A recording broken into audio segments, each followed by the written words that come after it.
She bit the most dangerous alpha in Atlanta before his engagement. He claims her as his mate. She didn't know what he was. Didn't know that one bite would snap a supernatural bond into place so violently it would shake them both to their cores. Didn't know that the second her teeth broke his skin, his wolf would roar one word so loud the entire room felt it. Meaning. And just like that, in the space of a heartbeat, a gasp, a desperate instinct she couldn't explain, Talia Curtis accidentally became the mate of a 6'6" Black Ops killer who was supposed to marry someone else in 3 days. This is that story. The story of how one mouthy data analyst with zero survival instincts, a laptop full of classified code, and an unfortunate habit of biting first and asking questions later took down an alpha wolf who'd spent his entire life believing he didn't deserve softness. Who thought duty was all he had. Who was so convinced love was a weakness that when it hit him, it almost destroyed him. This is the story of Zion DeLuca, a man with scars like roadmaps of violence, a voice like gravel and smoke, and a wolf that had been caged for so long it forgot what it felt like to want something just for itself. A soldier. An operative. A weapon wrapped in skin who followed orders without question and never, ever let anyone close enough to hurt him. Until Talia bit him, and his wolf decided she was worth burning the entire world down for. And before we go any further, before we dive into the chaos, the claiming, the moment Zion's entire life shattered and rebuilt itself around a woman who tasted like defiance and smelled like home, drop a comment right now and let us know where you're watching from. Seriously. We want to know. Are you in the States? The UK? Somewhere halfway across the world where it's 3 in the morning and you should be asleep, but you can't stop clicking on werewolf romance stories because they make you feel something real? Hit that like button. Subscribe to Gracie Werewolf Story Bank. Turn on the notification bell. And share this with someone who needs to believe that the right person will fight the world to keep them. Because what happens next? Let's just say Zion DeLuca went from, I'm engaged to someone else, and this is a political arrangement I have to honor, to touch her, and I will rip your throat out with my bare hands and feed your remains to my pack in approximately 0.3 seconds. His wolf didn't care about duty, didn't care about treaties or alliances, or the fact that breaking his engagement could start a war. It cared about one thing. Her. The woman with wild curls and glasses sliding down her nose. The woman who bid him not to claim him, because she didn't even know that's what she was doing, but to stop him from getting himself killed. The woman who looked at him like he was a person, not a weapon. Who made him laugh when he'd forgotten how. Who touched the bite scar on his shoulder and whispered, "Does it hurt?" and meant it. The woman who made Zion DeLuca realize that maybe, just maybe, he'd been surviving his whole life when he was supposed to be living. So buckle up. Because this story, it's not a fairy tale.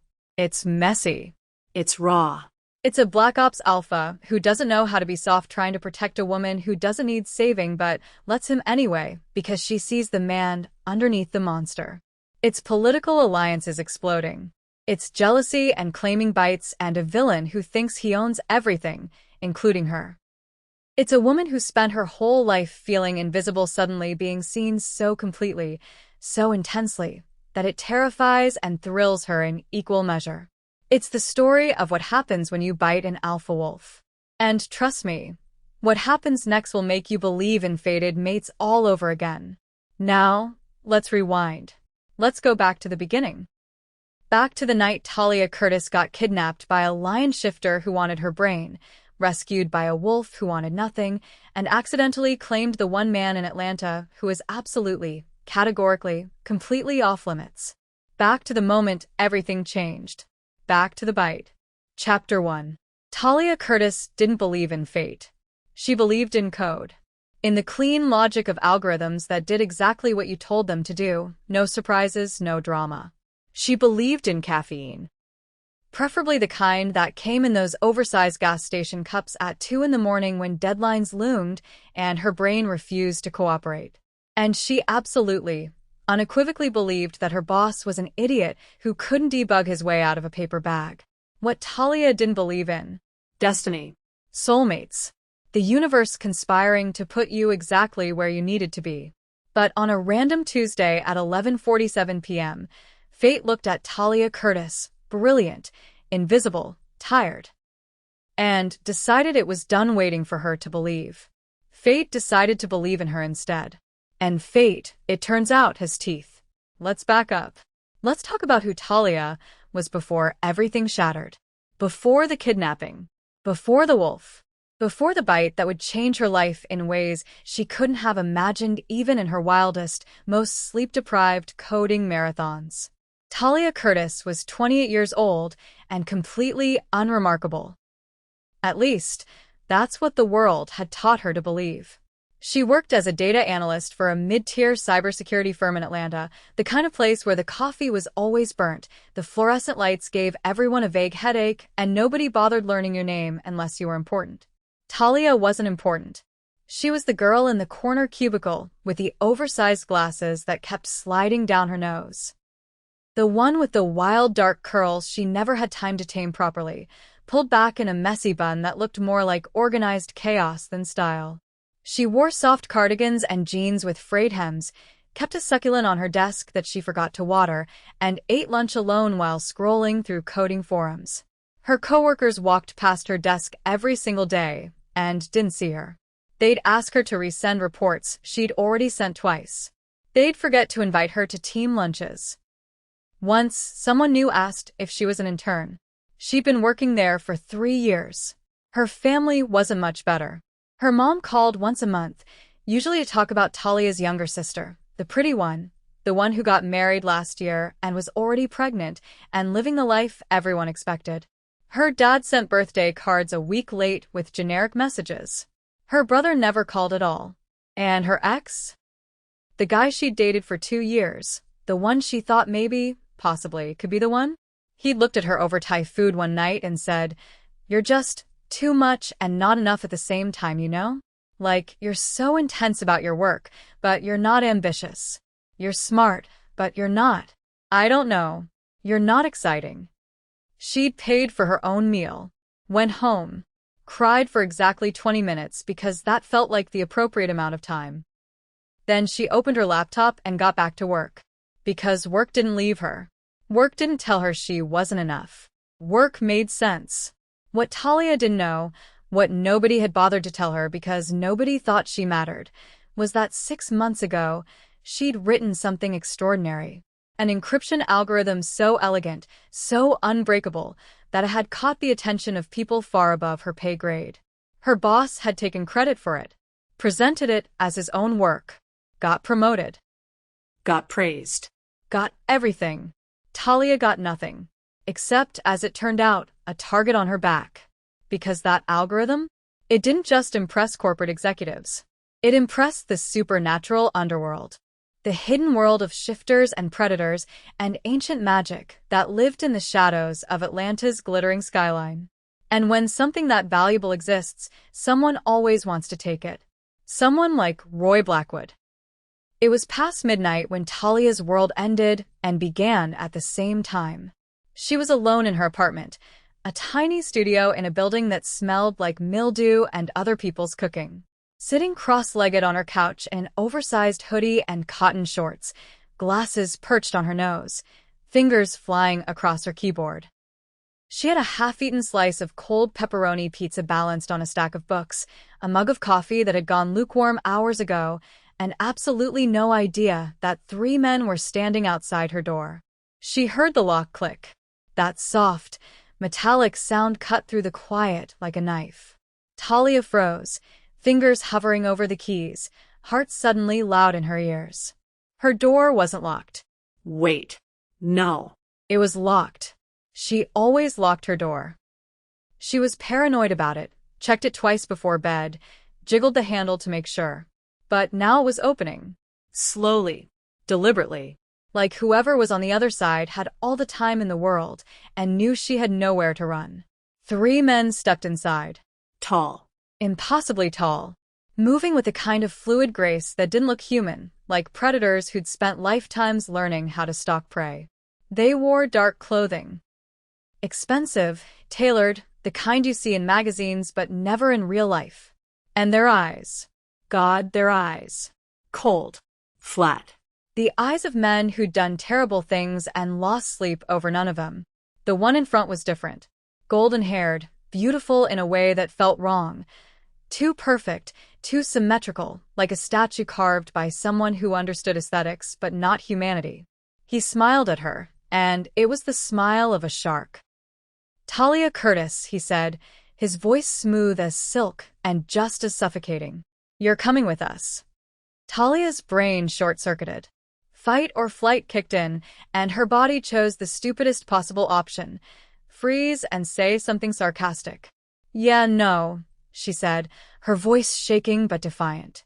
She grabbed her laptop, clutching it to her chest like a shield. "I'm calling the cops." He moved. 1 second, he was across the room, framed in her doorway. The next second, less than a blink, less than a breath, his hand was wrapped around her wrist, iron strong, burning hot. Talia gasped, tried to pull away. Couldn't. His eyes flashed amber. Not a trick of the light. Not a reflection. His eyes literally glowed, bright and inhuman and wrong. "You misunderstand, little hacker," he said softly, leaning close enough that she could smell something wild on him, something animal.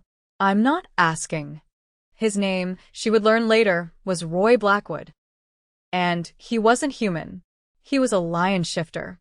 An alpha predator who'd built an empire in Atlanta's supernatural underworld through violence, cunning, and an absolute refusal to lose. He wanted Talia's algorithm, wanted her brain, wanted to use her brilliance to crack into systems that would give him power beyond measure. And Roy Blackwood always got what he wanted. The kidnapping happened in a blur of terror and adrenaline. One of the men, massive, silent, with hands like vices, grabbed Talia and shoved a bag over her head. She fought, kicking, screaming, clawing at arms that felt like steel. She tried to bite, tried to scratch, tried everything her panicked brain could think of. It didn't matter. They were stronger. Faster. Inhuman. She was dragged out of her apartment, downstairs, into a vehicle that smelled like leather and blood. Talia screamed until her throat went raw, but nobody came. Nobody heard. Or if they did, they didn't care enough to help. The drive felt like hours. She lost track of time in the darkness, her heartbeat so loud it drowned out everything else. When the vehicle finally stopped and the bag was ripped off her head, Talia found herself in a concrete room with no windows, no furniture, nothing but cold walls and a single metal chair. And Roy Blackwood, standing in front of her like a king surveying a new acquisition. "Here's what's going to happen," he said, his voice calm, almost bored. He adjusted his cufflinks. Actual cufflinks, like he'd just stepped out of a boardroom instead of a kidnapping. "You're going to use that brilliant little brain of yours to crack the Galley's unit's secure server. You're going to give me access to their files, their operations, their secrets. And you're going to do it quickly." Talia's wrists were zip-tied behind her back. Her shoulders screamed. Her glasses sat crooked on her face. But she lifted her chin and met his eyes. "And if I don't?" Roy smiled, leaned in close. His breath smelled like copper and meat.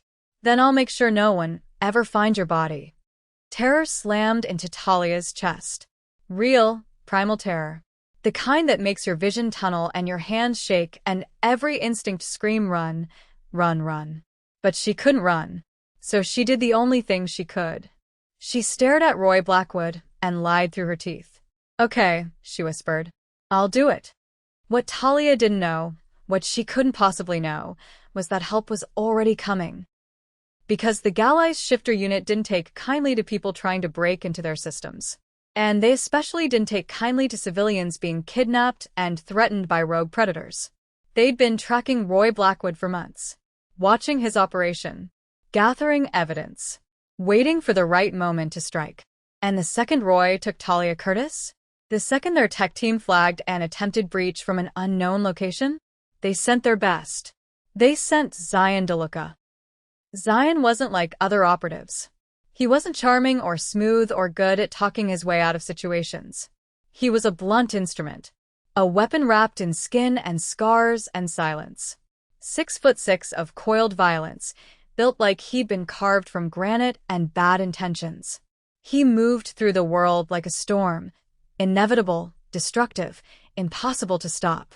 He had scars everywhere, across his knuckles, up his forearms, one that cut through his left eyebrow, another that slashed across his collarbone and disappeared beneath his tactical vest. Some were from missions, some were from his wolf. All of them told the same story. Zion DeLuca survived things that should have killed him, and he did it by becoming something more dangerous than the things hunting him. His wolf was massive, black as midnight, eyes like molten gold, with fangs that could tear through steel. Most wolves were civilized, controlled, leashed by their human sides. Zion's wolf was barely contained rage held together by discipline and duty. He didn't want the mission, didn't want to rescue some civilian who'd gotten tangled up in supernatural politics.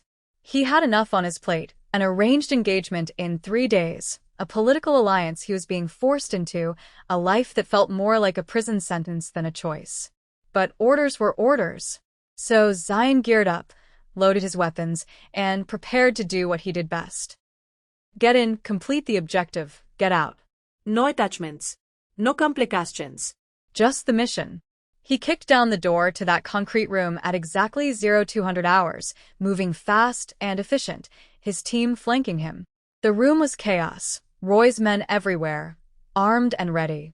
And in the center of it all, zip-tied to a chair, was Talia Curtis. Zion saw her, and something in his chest cracked. She was small, curvy in all the soft places, with wild dark curls falling out of a messy bun and glasses sitting crooked on her face. Her eyes were huge behind those lenses, brown and terrified and furious all at once. She had a split lip, bruises forming on her wrists, and she was glaring at Roy Blackwood like she was 2 seconds away from spitting in his face. Zion's wolf stirred, growled low and dangerous. Protect. Zion shoved the instinct down. He had a job to do. Extract the civilian. Nothing more. But then the extraction went sideways. Roy's crew had been waiting. They ambushed Zion's team, flooding the room with bodies and bullets. Gunfire exploded. Claws tore through flesh. Blood painted the concrete walls. Zion fought like a demon, taking down 3 men, 4, 5. His movements were brutal and efficient, each strike calculated to disable or kill. But there were too many. And then one of Roy's men got too close to Talia. That's when Zion's wolf stopped being controllable. His eyes flashed gold. His body started to shift, bones cracking, muscles rippling, claws extending from his fingertips. He could feel the change coming, feel his wolf surging forward, desperate to protect the woman his human side refused to acknowledge. Talia saw it happening, saw this massive soldier start to transform into something monstrous. And her brilliant, panicked brain made a split-second calculation. If he shifts here, in this enclosed space with bullets flying and enemies everywhere, he's going to get himself killed. So Talia Curtis did the only thing she could think of. She lunged forward, barely keeping her balance with her wrists still tied, and sank her teeth into Zion's bare shoulder. Hard. Her teeth broke skin. Blood flooded her mouth, hot and copper and wrong. And the second it did, everything stopped. Zion's wolf roared. Not out loud. Inside his head, so loud it felt like his skull would split open. Meh. The mating bond snapped into place like a lightning strike, violent and instant and absolute. Zion's vision went white. His body locked up, every nerve ending lit on fire. The world narrowed to one single, devastating truth.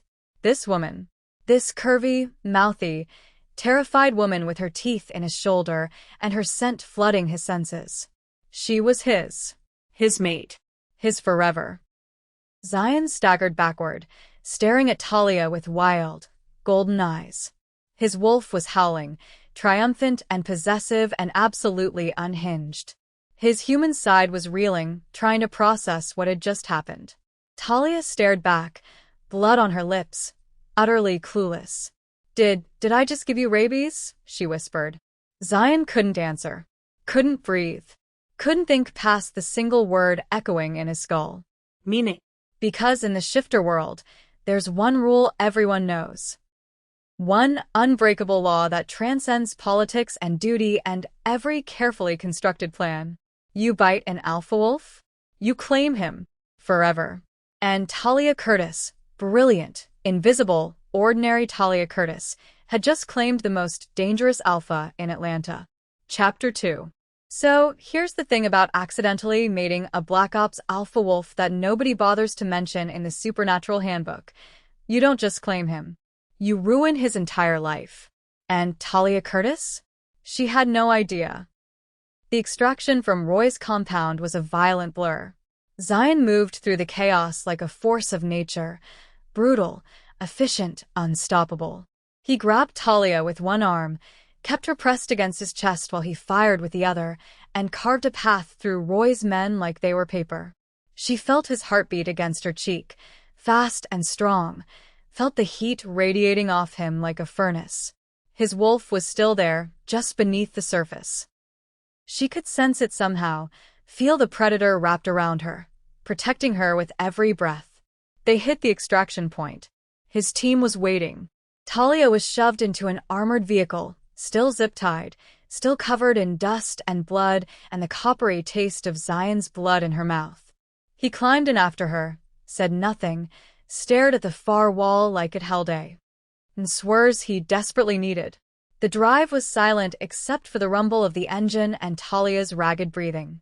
She kept stealing glances at him, at the bite mark on his shoulder, visible through the tear in his tactical vest, at the way his jaw was clenched so tight she could see the muscle jumping, at his hands, curled into fists on his thighs, knuckles white. He looked like a man fighting a war inside his own skin. And losing. The safe house was buried deep in the woods outside Atlanta. Modern. Sleek. All glass and steel and security measures Talia's hacker brain couldn't help cataloging even through the fog of shock. Motion sensors. Reinforced doors. Cameras hidden in every corner. This wasn't a house. It was a fortress. Zion's team moved with military precision, sweeping the perimeter, securing entry points, setting up defensive positions. And through it all, Zion said nothing.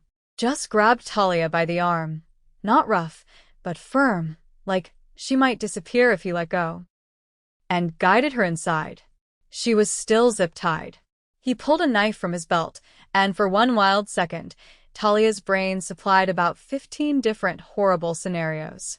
But he just cut the plastic restraints with a single efficient motion, then stepped back like touching her burned him. Talia rubbed her wrists, staring at him. Are you going to tell me what the hell just happened? No, Zion said. His voice was gravel and smoke, low and rough. Are you going to tell me why you're looking at me like I just set your house on fire? No. Are you going to say literally anything that helps me understand why I bit you and you looked at me like the world just ended? Zion's jaw ticked. His eyes, still holding that eerie golden glow, flicked to her mouth, to the spot on his shoulder where her teeth had broken skin. Then away, like he couldn't bear to look. No, he said again and walked out. Talia stood there, exhausted and terrified and inexplicably angry. Well, this is going great, she muttered to the empty room. That's when Kieran appeared. Kieran was everything Zion wasn't. Lean where Zion was massive. Quick where Zion was deliberate. He had shaggy auburn hair, mischievous green eyes, and a grin that suggested he found the entire universe mildly hilarious. He leaned against the doorframe, arms crossed, looking at Talia with open curiosity. So, he said cheerfully, you're the one who bit the big bad wolf. Talia blinked. I didn't mean to. He was shifting and there were bullets everywhere, and she stopped. Replayed her own words. Wait. Did you say shifting? Kieran's grin widened. Oh, this is going to be fun. Come on, hacker girl. You need a drink and an education. Preferably in that order. He led her to a kitchen that looked like it belonged in a magazine spread. All marble counters and stainless steel and a coffee maker that probably cost more than Talia's car. Kieran poured her something amber from a crystal decanter, slid it across the counter. "Drink," he said. "You're gonna need it." Talia drank. It burned going down, but in a good way. A way that made the edges of her panic soften just slightly. "Okay," she said. "Talk." And Kieran talked. He told her everything. About shifters living hidden among humans for thousands of years. About the different breeds, wolves, lions, bears, predators of every kind, each with their own territories and hierarchies and rules. About how they kept themselves secret through careful politics and ruthless enforcement of their laws. He told her about Roy Blackwood, a lion alpha with ambitions that went far beyond his station. A predator who wanted to control Atlanta's supernatural underworld, who trafficked in weapons and blackmail and violence. Who'd been operating just under the radar for years, building an empire in the shadows. And he told her about the Gallies Unit, an elite Black Ops team funded by the government, staffed by the best shifter operatives in the country. Their job? Handle threats too dangerous for regular law enforcement. Rogue alphas. Territorial disputas. Anything that risked exposing the supernatural world to humans. And Zion? Talia asked quietly. "What's his story?" Kieran's smile faded. "Zion's our heavy hitter.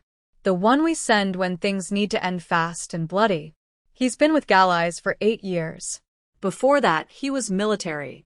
Special forces. Did 3 tours overseas doing things he's not allowed to talk about." He paused. "He's the best we've got. Cold. Efficient. Follows orders without question." "He doesn't seem cold," Talia said, surprising herself. Kieran raised an eyebrow. No. No. "He seems sad." There was a beat of silence. Then Kieran whistled low.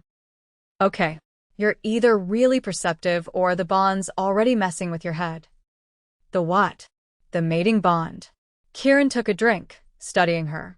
"You really don't know what you did, do you?" "I bid him to stop him from shifting." "I thought." Talia stopped. "Wait. "Why did biting him feel like I'd grabbed a live wire?" Kieran set his glass down. "Because you triggered a mating bond. It's a shifter thing. Rare. Happens maybe once or twice in a generation. When a shifter finds their true mate, their one perfect match, and that mate claims them through a bite, a bond snaps into place. It's permanent. Unbreakable. The shifter's wolf recognizes its mate instantly, and after that." He shrugged. "Nothing else matters. Not duty. Not politics. Not anything. The wolf will do whatever it takes to protect and keep its mate." Talia's heart was suddenly very loud in her ears. "So, what are you saying?" "I'm saying congratulations, Talia Curtis. You're Zion DeLuca's mate now. His wolf has claimed you. And trust me when I tell you, that changes everything." The world tilted slightly. Talia gripped the counter. "But I didn't know. I didn't mean to." "Doesn't matter. The bond doesn't care about intentions. It just is." Kieran's expression softened. "Look, under normal circumstances, this would be cause for celebration. True mates are incredibly rare. It's supposed to be this beautiful, fated thing. But," Talia whispered, "but Zion's supposed to mate someone else in 3 days." The words hit like a physical blow. Talia set her glass down carefully, afraid she might drop it. "What?" Kieran sighed. Ran a hand through his hair. 6 months ago, Gallies brokered a political alliance with the Thornhill Lion Pride. They're one of the most powerful shifter families in the South.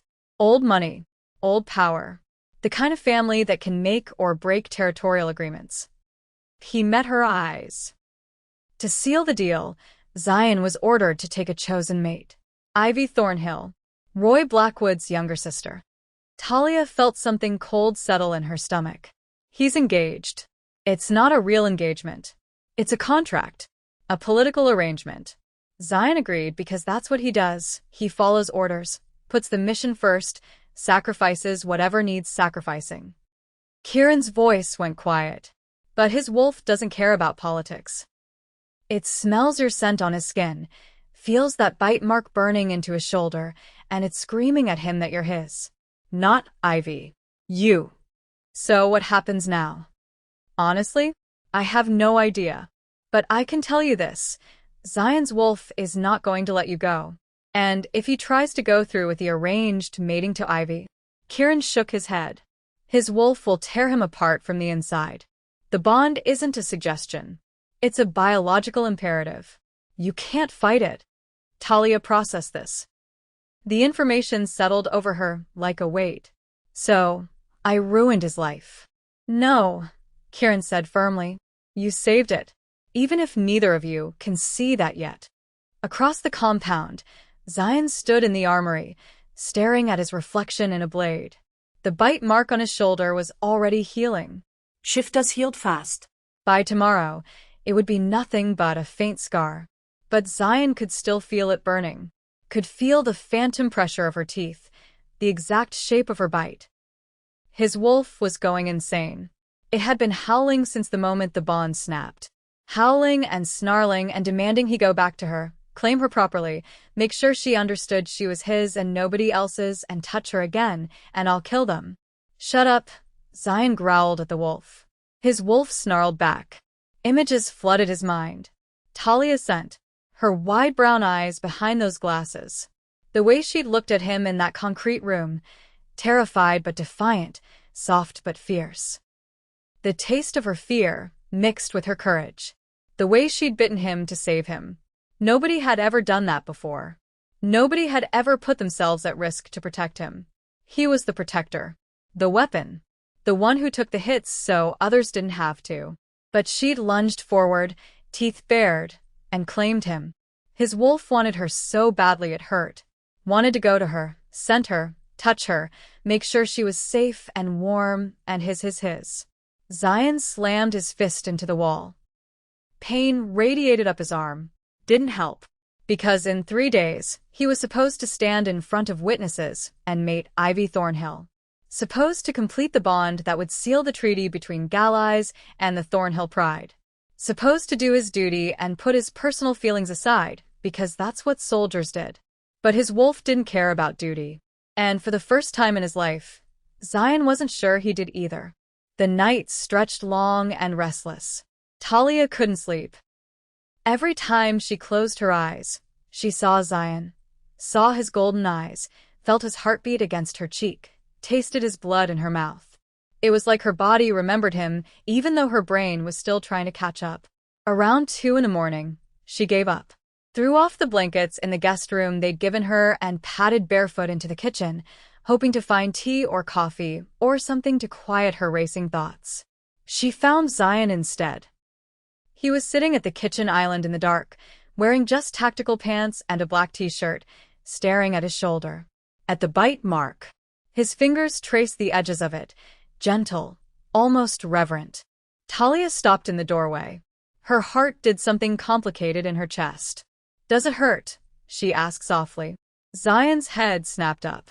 For a second, his eyes flashed gold again. Then he blinked, and they were brown. Human. Guarded. No, he said. Liar, Talia said, and surprised herself by walking forward. She sat across from him at the island, mirroring his posture. I can see it on your face. You don't know me. Maybe not. But I know pain when I see it. She tilted her head, studying him. Does the bite hurt, or does what it means hurt? Zion was quiet for a long time. Long enough that Talia thought he wouldn't answer. Then. Both. The honesty in that single word cracked something open in Talia's chest. She leaned forward slightly. I didn't know what I was doing. If I had. You would have done it anyway, Zion interrupted. His voice was rough, but not unkind. To save me. That's who you are. You don't know me either. I know you bit an alpha wolf to stop him from getting killed. I know you fought Roy Blackwood, even though you were terrified. I know you're sitting here talking to me instead of demanding to go home. His eyes met hers. I know enough. Talia's breath caught. The air between them felt charged, heavy with something she didn't have a name for. I didn't ask for this, Zion said quietly. This bond.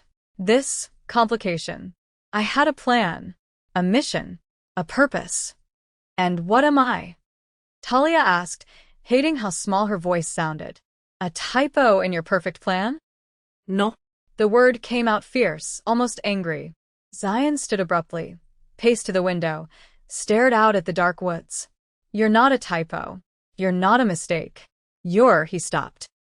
His shoulders were rigid. You're everything I can't have. Talia stood too, walked toward him, stopped a few feet away, giving him space but refusing to let him hide. Why not? Because I have a duty, a contract, an engagement to a woman I don't love to seal, an alliance that keeps hundreds of shifters safe. And if you don't go through with it? War, Zion said flatly. The Thornhill Pride will consider it an insult. They'll withdraw their support. Other prides will see weakness. Territory disputes will escalate. People will die. That's a lot of weight for one person to carry. It's my job. It's not fair, Talia said, surprised by the anger in her own voice. It's not fair that you have to choose between duty and… She stopped. What was she going to say? Happiness? Love? They didn't even know each other. But the bond hummed between them. She could feel it now, like a thread connecting her heart to his. Could feel his pain like it was her own. Zion turned. Looked at her. Really looked. And for the first time, Talia saw the exhaustion in his eyes. The loneliness. The years of putting duty above everything else until he forgot what it felt like to want something just for himself. You should hate me, he said quietly. Probably, Talia agreed. She took a step closer. But I don't. Why not? Because you came back for me. You could have left me there. Could have let Roy's men. She swallowed hard. But you didn't. You fought for me. Protected me. Brought me here. Another step. And now you're standing there punishing yourself for feeling something real for the first time in God knows how long. Zion's hands curled into fists. You don't understand. Then help me understand. I don't know how to want something just for me. The words came out raw. Broken. I've spent my entire life being a soldier. Following orders. Sacrificing. I don't know how to be anything else. Talia's heart cracked. She closed the distance between them, reached up, and gently touched his face. He flinched but didn't pull away. Maybe, she said softly, it's time you learned. Zion's eyes flashed gold. His wolf surged forward, desperate and wanting, and his. His hand came up, covered hers, pressed it more firmly against his cheek. His voice came out rough. Wrecked. If I start wanting you, I won't be able to stop. Then don't stop. For one perfect, terrifying moment, Zion looked at her like she was the only thing in the world that mattered. Like he was standing on the edge of a cliff, and she was the only thing worth jumping for. Then he pulled away. I can't, he said. I have 3 days. And then I have to do my duty. He walked away, leaving Talia standing alone in the dark kitchen with a bond humming in her chest and the taste of his pain in her mouth.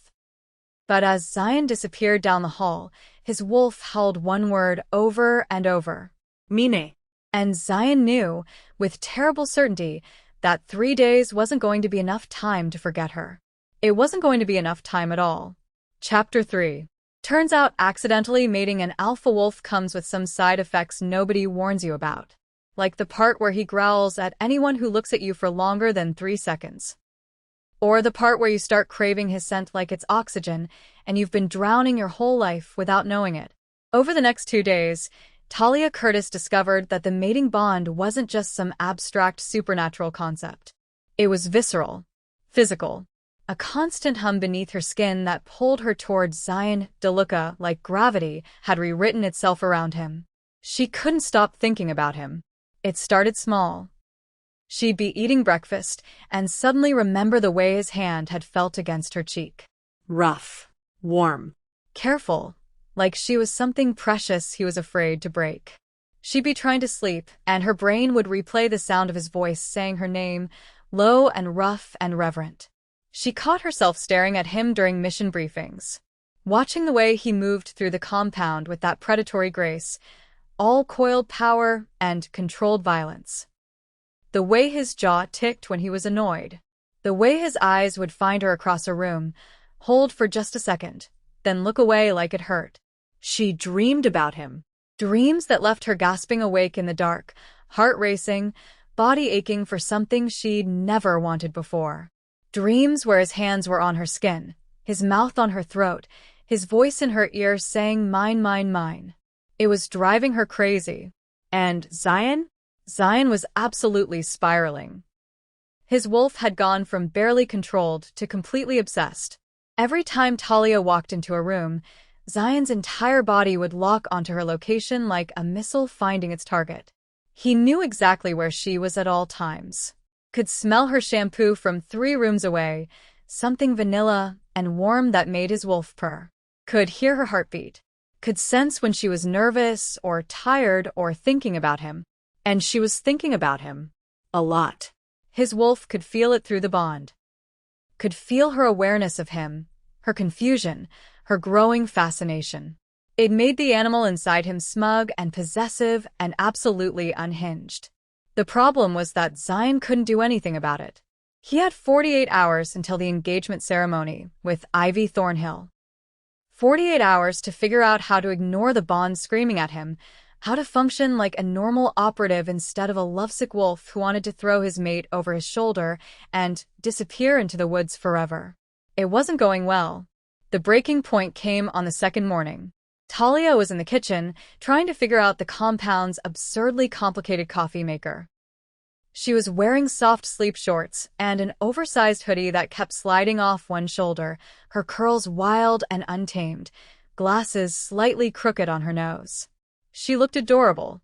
Soft. His. Zion was across the compound in the armory, trying to focus on cleaning his weapons and failing miserably because all he could think about was the fact that Talia was awake and probably needed coffee, and he should be there making sure she got coffee because taking care of his mate was his job. "Easy, brother," Kieran said, appearing beside him. "You're going to break that rifle if you grip it any tighter." Zion forced himself to loosen his hold. "I'm fine. You're about 2 seconds from losing it completely." "I said I'm fine." Kieran just shook his head and headed toward the kitchen. And Zion, despite knowing it was a terrible idea, followed. Kieran found Talia glaring at the coffee maker like it had personally offended her. "Need help?" She jumped slightly, then laughed. "This thing has more buttons than my laptop.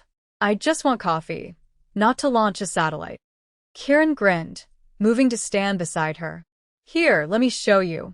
You have to press this one first, then." He reached around her to point at the controls, his arm brushing against hers. And Zion saw red. 1 second he was standing in the doorway. The next he was across the room, his hand locked around Kieran's wrist, yanking him away from Talia with enough force that Kieran stumbled backward. Zion didn't speak. Just stood there between Kieran and Talia, his body radiating danger, his eyes flashing gold, a low growl building in his chest. Kieran's eyes went wide. He raised both hands immediately, backing up several steps. "Whoa. Easy." "I was just helping with the coffee maker." "Don't touch her," Zion growled. His voice was barely human, rough with his wolf's presence. "Zion," Kieran said carefully. "It's me. You're second. You're pack brother." "I wasn't. I don't care who you are." Zion took a step forward. His wolf was screaming, outraged that another male had been that close, had touched what was theirs. "Touch her again, and I'll break your arm." "Okay, that's enough," Talia said sharply. She stepped around Zion, putting herself between him and Kieran, and planted her hands on her hips. "What is your problem?" Zion stared down at her. His wolf was howling to grab her, move her away from Kieran, make sure she understood she wasn't supposed to be near other males. But his human side knew that was insane. Kieran was pack. Kieran was safe. Except his wolf didn't care about logic right now. "He was touching you," Zion managed through gritted teeth. "So?" Talia demanded. "So don't." Talia's eyes narrowed. She stepped closer, close enough that Zion could smell vanilla and sleep in her, and poked him hard in the chest. "You don't get to tell me what to do. You don't get to act like some possessive caveman. You're engaged, remember? To someone else. In 2 days." Every word was a knife. Zion's jaw ticked. His hands curled into fists at his sides because if he didn't clench them, he was going to reach for her, pull her against him, make her understand that he didn't want the engagement, didn't want Ivy, only wanted her. His voice came out low. Dangerous. Don't remind me. Something flashed in Talia's eyes. Hurt, maybe. Or anger. Why? Does the truth make this harder? Does it make it harder to pretend you're not feeling this too? I'm not pretending anything. Then what are you doing? Her voice cracked slightly. Because from where I'm standing, you keep pulling me close and pushing me away, and I don't understand what you want from me. Zion's eyes dropped to her lips. God, he wanted to kiss her. Wanted to show her exactly what he wanted. Wanted to forget about duty and politics and arranged matings and just claim her properly, completely, the way his wolf was screaming at him to do. He started. But he couldn't finish. Because what he wanted and what he could have were two entirely different things. So he did what he'd been doing for 2 days. He turned and walked away, leaving Talia standing in the kitchen looking hurt and confused, and his. Behind him, Kieran whistled low. Dude, you've got it bad. That night, Zion lost control. He couldn't stay in the compound, couldn't be in the same building as Talia, and not go to her. So he did what he always did when the wolf got too loud. He shifted and ran. The woods behind the compound were dense and dark, perfect for a wolf who needed to burn off energy and rage and want. Zion's shift was violent, bones cracking and reforming, his body expanding into the massive black wolf that was his other half. He ran for hours, pushing himself until his muscles screamed, until his lungs burned, until the physical exhaustion was so overwhelming it drowned out everything else. But it didn't work, because his wolf wasn't tired. His wolf was furious. Go back, it snarled at him. Go back to mate.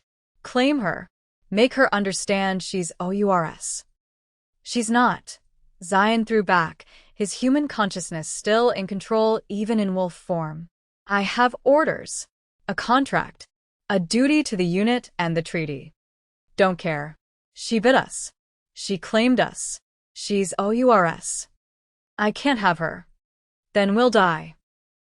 The words echoed through Zion's mind, and he realized with a jolt of terror that his wolf meant it. Literally meant it. The bond wasn't just uncomfortable or inconvenient. It was a biological imperative. His wolf had recognized its true mate, and trying to mate someone else would be like trying to breathe underwater. Impossible. Fatal.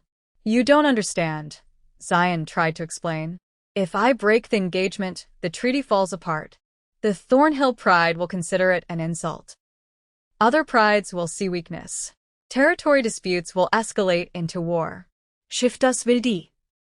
Don't care, his wolf said again, stubborn and absolute. Mate is more important. More important than hundreds of lives? Yes. The simplicity of it was staggering. His wolf didn't care about politics or consequences, or the greater good. It cared about one thing, Talia.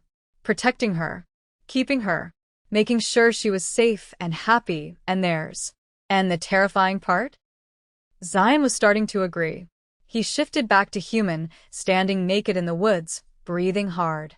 The bite mark on his shoulder burned. He touched it, traced the nearly healed scar, and felt the bond pulse. She was awake. He could sense it, could feel her restlessness through the connection. And, before he could talk himself out of it, Zion was moving, pulling on the tactical pants he'd left by a tree, heading back to the compound, taking the stairs to the roof because he knew. Somehow, he just knew, that's where she'd be. He found her exactly where he expected. Talia was sitting on the edge of the roof, legs dangling over the side, staring up at the stars. She was wearing that same oversized hoodie, arms wrapped around herself, looking small and alone and beautiful in the moonlight. Zion's heart did something complicated in his chest. He approached slowly, giving her time to hear him. She didn't turn around, but she spoke. Come to growl at me some more? No, Zion said quietly. He sat beside her, close enough to feel her warmth, but not touching. I came to apologize. Now she looked at him. Her eyes were guarded. For what? For acting like a jealous boyfriend when you're engaged to someone else? For making me feel crazy for wanting something I can't have? For all of it. Zion stared out at the dark woods. For dragging you into this. For the bite. For not being strong enough to stay away from you. Is that what you want? Talia's voice was small. To stay away from me? No, Zion admitted. The word came out rough. Honest. It's the last thing I want. Then what do you want? Zion turned to face her. In the moonlight, she looked ethereal. Unreal. Too good for someone like him, someone with blood on his hands and scars on his soul, and no idea how to be anything except a weapon. I want to know if you regret it, he said quietly. The bite. The bond. All of this. Talia was quiet for a long moment. Then she said, I should. That's not an answer. No. She met his eyes. I don't regret it. Even though it's complicated and messy and I don't understand half of what's happening, I don't regret it. Something in Zion's chest loosened. Why not? Because for the first time in my life, someone sees me. Her voice cracked slightly. Not the quiet girl in the corner. Not the brain who's useful for her code. Not too much or not enough. You look at me like I matter. Like I'm. She stopped, swallowing hard. Like I'm worth fighting for. Zion reached out slowly, giving her time to pull away. When she didn't, he gently brushed a curl away from her face. His hand lingered, his thumb tracing her cheekbone. You are, he said, his voice dropping to barely more than a whisper. You're worth fighting for. Worth dying for. Talia's breath caught. Then why are you fighting this? Because I don't know how to want something just for me, Zion confessed.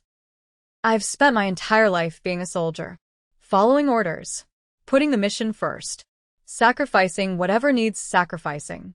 I don't know how to be selfish. Don't know how to choose what I want over what I'm supposed to do.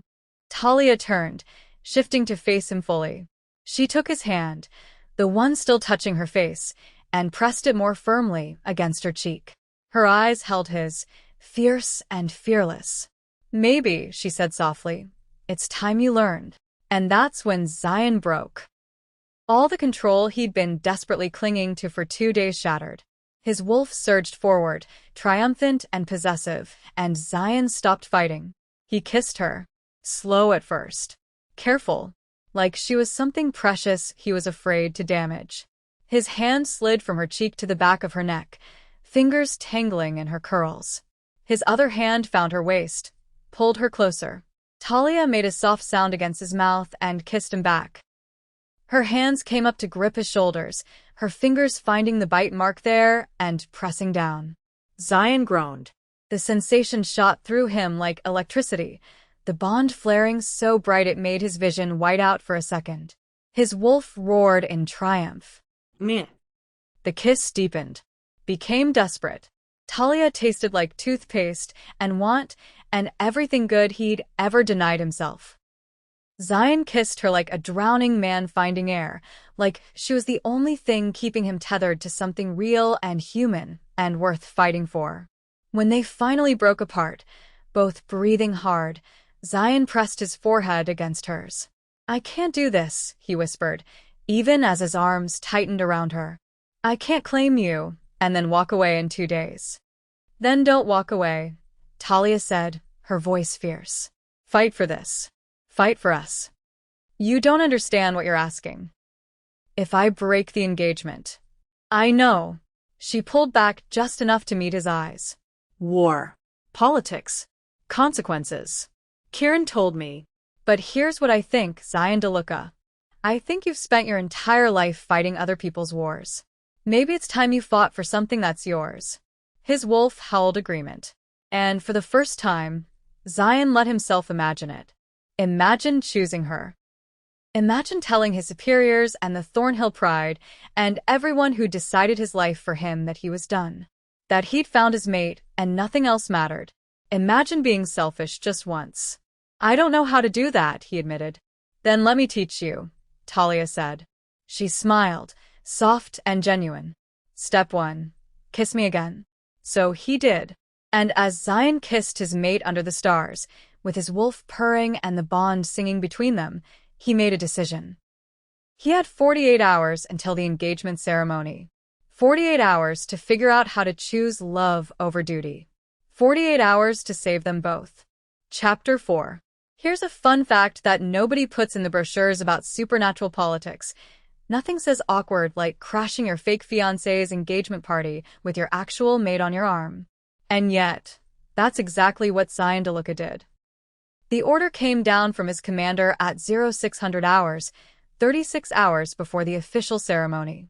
Attend the pre-engagement celebration at the Thornhill estate. Show unity. Smile for the cameras. Make it clear that the alliance between Gallies and the Thornhill Pride was solid.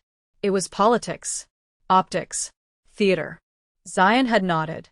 Said yes, sir. Prepare to do his duty, like he always did. But his wolf had other plans.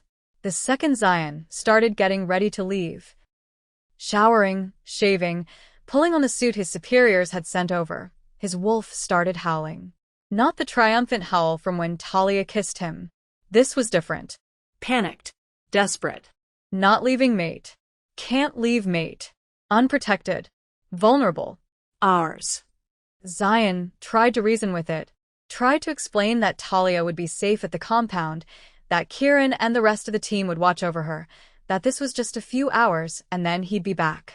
His wolf didn't care. Mate comes with us or we don't go. And for the first time in 8 years of service, Zion DeLuca made a decision that had nothing to do with orders and everything to do with the woman who'd bitten him and turned his entire world inside out. He brought her with him. Talia had stared at him like he'd lost his mind when he knocked on her door and told her to get dressed. You want me to come to your engagement party? To the woman you're supposed to marry in 2 days? Yes, Zion said simply. That's insane. I know. Your superiors are going to lose it. Probably. Roy Blackwood is going to be there. The man who kidnapped me. Who threatened to kill me. Zion's eyes flashed gold. And if he so much as looks at you wrong, I'll rip his throat out in front of everyone. Talia had just stared at him. Then she'd laughed, sharp and slightly hysterical. You're actually serious. My wolf won't let me leave you here. And, honestly, Zion stepped closer, his voice dropping. I don't want to. So Talia got dressed. Kieran had somehow procured a dress, emerald green, fitted, elegant without being flashy. It made her eyes look brighter, her curves devastating. When she walked out of her room, Zion's wolf nearly lost it. Ours. Beautiful. Ours. The drive to the Thornhill estate took 40 minutes. Zion kept one hand on the wheel and the other on Talia's thigh, unable to stop touching her. She didn't pull away, just laced her fingers through his and held on. You know this is crazy, right? She said quietly. Yes. And you're doing it anyway? Yes. Why? Zion glanced at her. Because you asked me to fight for something that's mine. And you're mine, Talia. Even if I have to walk into that party and stand next to another woman and pretend I'm not completely undone by you, you're mine. Talia squeezed his hand. Then let's go crash this party. The Thornhill estate was obscene. Sprawling mansion that looked like it belonged in a period drama, all white marble and soaring columns and manicured gardens lit by thousands of tiny lights. Luxury vehicles lined the circular drive. Shifters and designer clothing mingled on the lawn, champagne glasses in hand, predator eyes tracking movement even as they smiled and laughed and played at being civilized. This was old money, old power, the kind of family that had been influencing supernatural politics for centuries. Zion pulled up to the valet, helped Talia out of the car, and immediately felt every eye turn toward them. Because he'd just arrived at his own engagement party with a woman who very clearly wasn't his fiancée. The whispers started immediately. Low. Shocked. Curious. Zion ignored them, kept his hand on the small of Talia's back, possessive and unmistakable, and guided her inside. The interior was even more impressive. Crystal chandeliers that probably cost more than Talia's yearly salary. Marble floors, so polished you could see a reflection. Art on the walls that belonged in museums. And everywhere, predators in human skin, watching with eyes that saw too much. I feel like I walked onto the set of a vampire movie, Talia muttered. Vampires aren't real, Zion reminded her. Right. Just werewolves and lion shifters and political marriages. Totally normal. Despite everything, Zion almost smiled. They found the main ballroom. A massive space with floor-to-ceiling windows overlooking the gardens. A string quartet played in the corner. Waiters circulated with champagne and hors d'oeuvres. And in the center of it all, holding court like a queen, was Ivy Thornhill. She was stunning, tall and willowy, with pale blonde hair twisted into an elegant updo and ice-blue eyes that tracked Zion's entrance with cool assessment. She wore a white dress that probably cost 5 figures, diamonds at her throat and wrists. She looked like money and power, and everything a political alliance required. She looked nothing like his mate. Ivy's gaze slid from Zion to Talia, and something flickered in those cold eyes. Not jealousy, not hurt, just calculation. She excused herself from the group of admirers surrounding her and crossed the room with liquid grace. Zion, she said, her voice cultured and neutral. You're late. Traffic, Zion said, which was a lie. Ivy's attention shifted to Talia.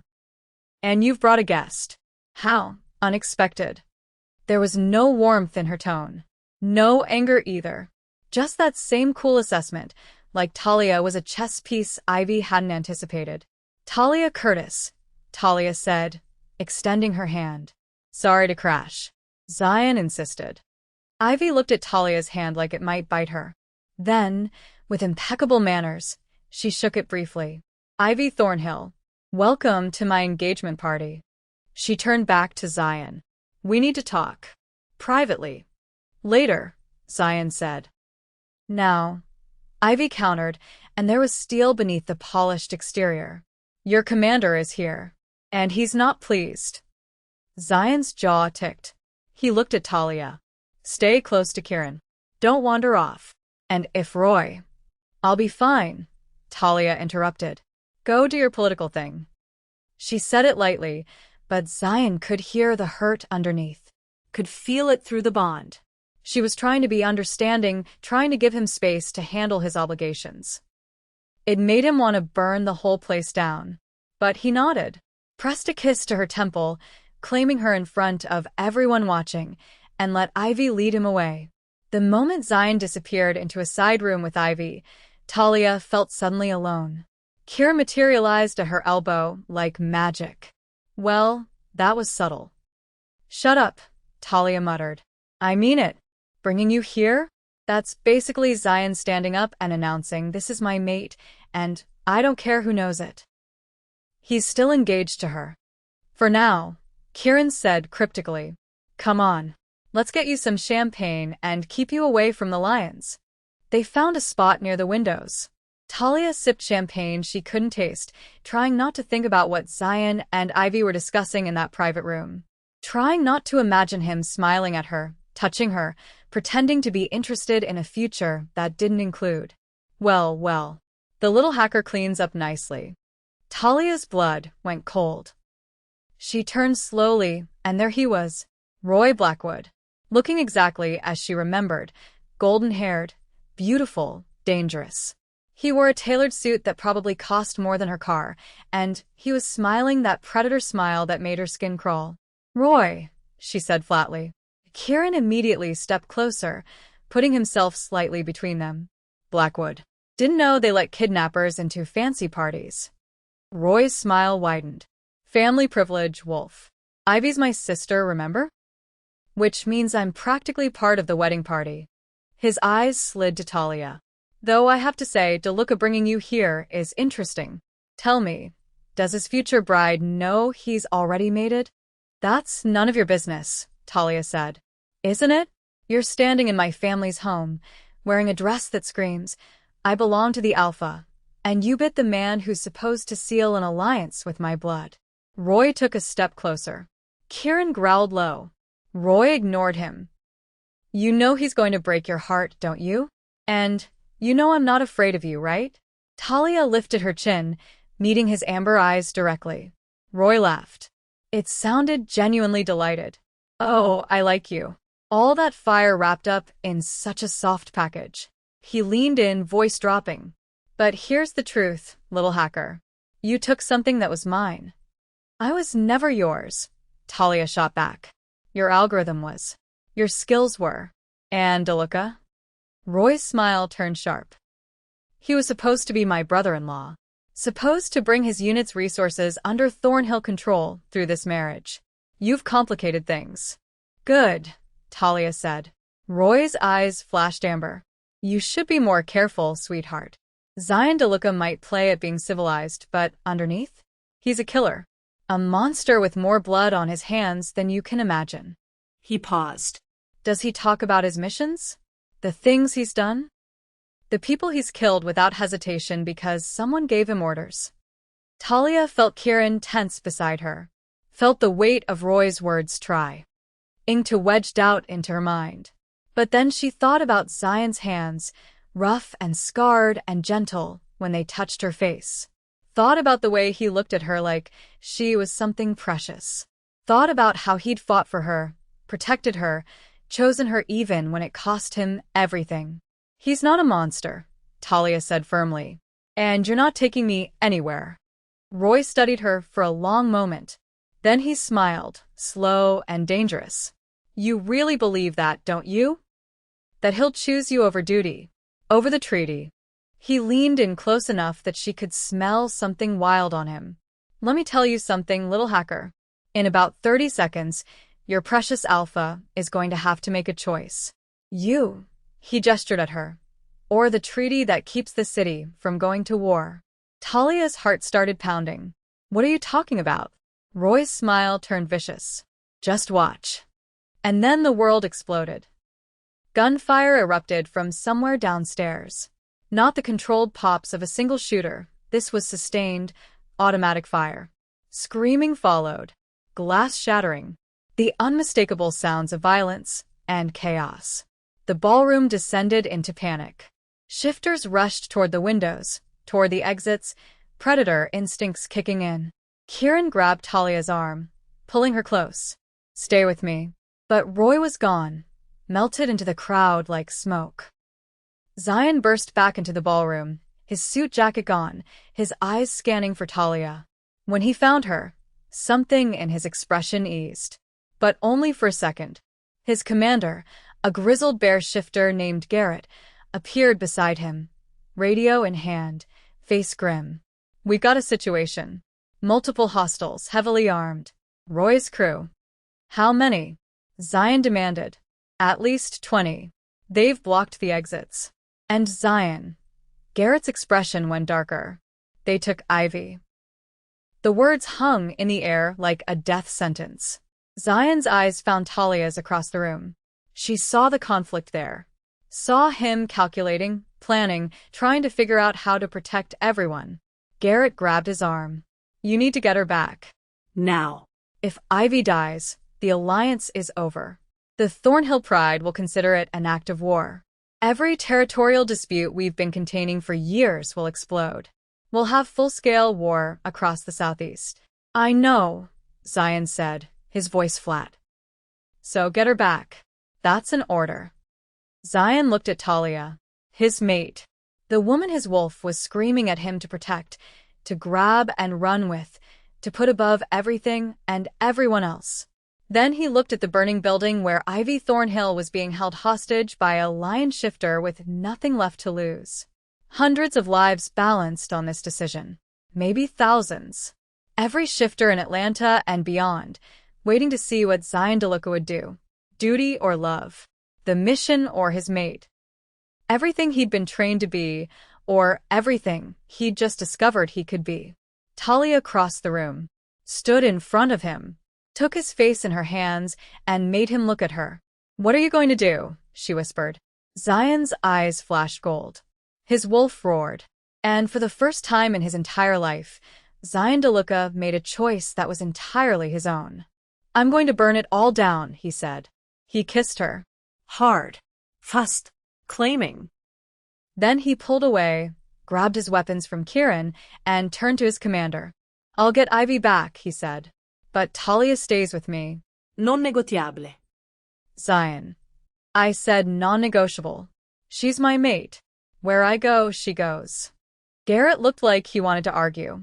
But then he saw the gold in Zion's eyes, saw the absolute conviction there, and nodded grimly. Fine. But if this goes sideways. It won't, Zion said. He grabbed Talia's hand and pulled her toward the chaos.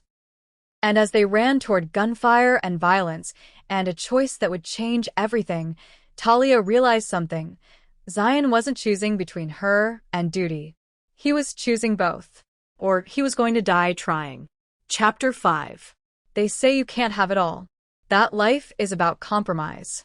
About choosing one path and accepting you'll never know what the other one held. About sacrifice and duty and learning to live with the weight of roads not taken. But nobody told Zion to look at that.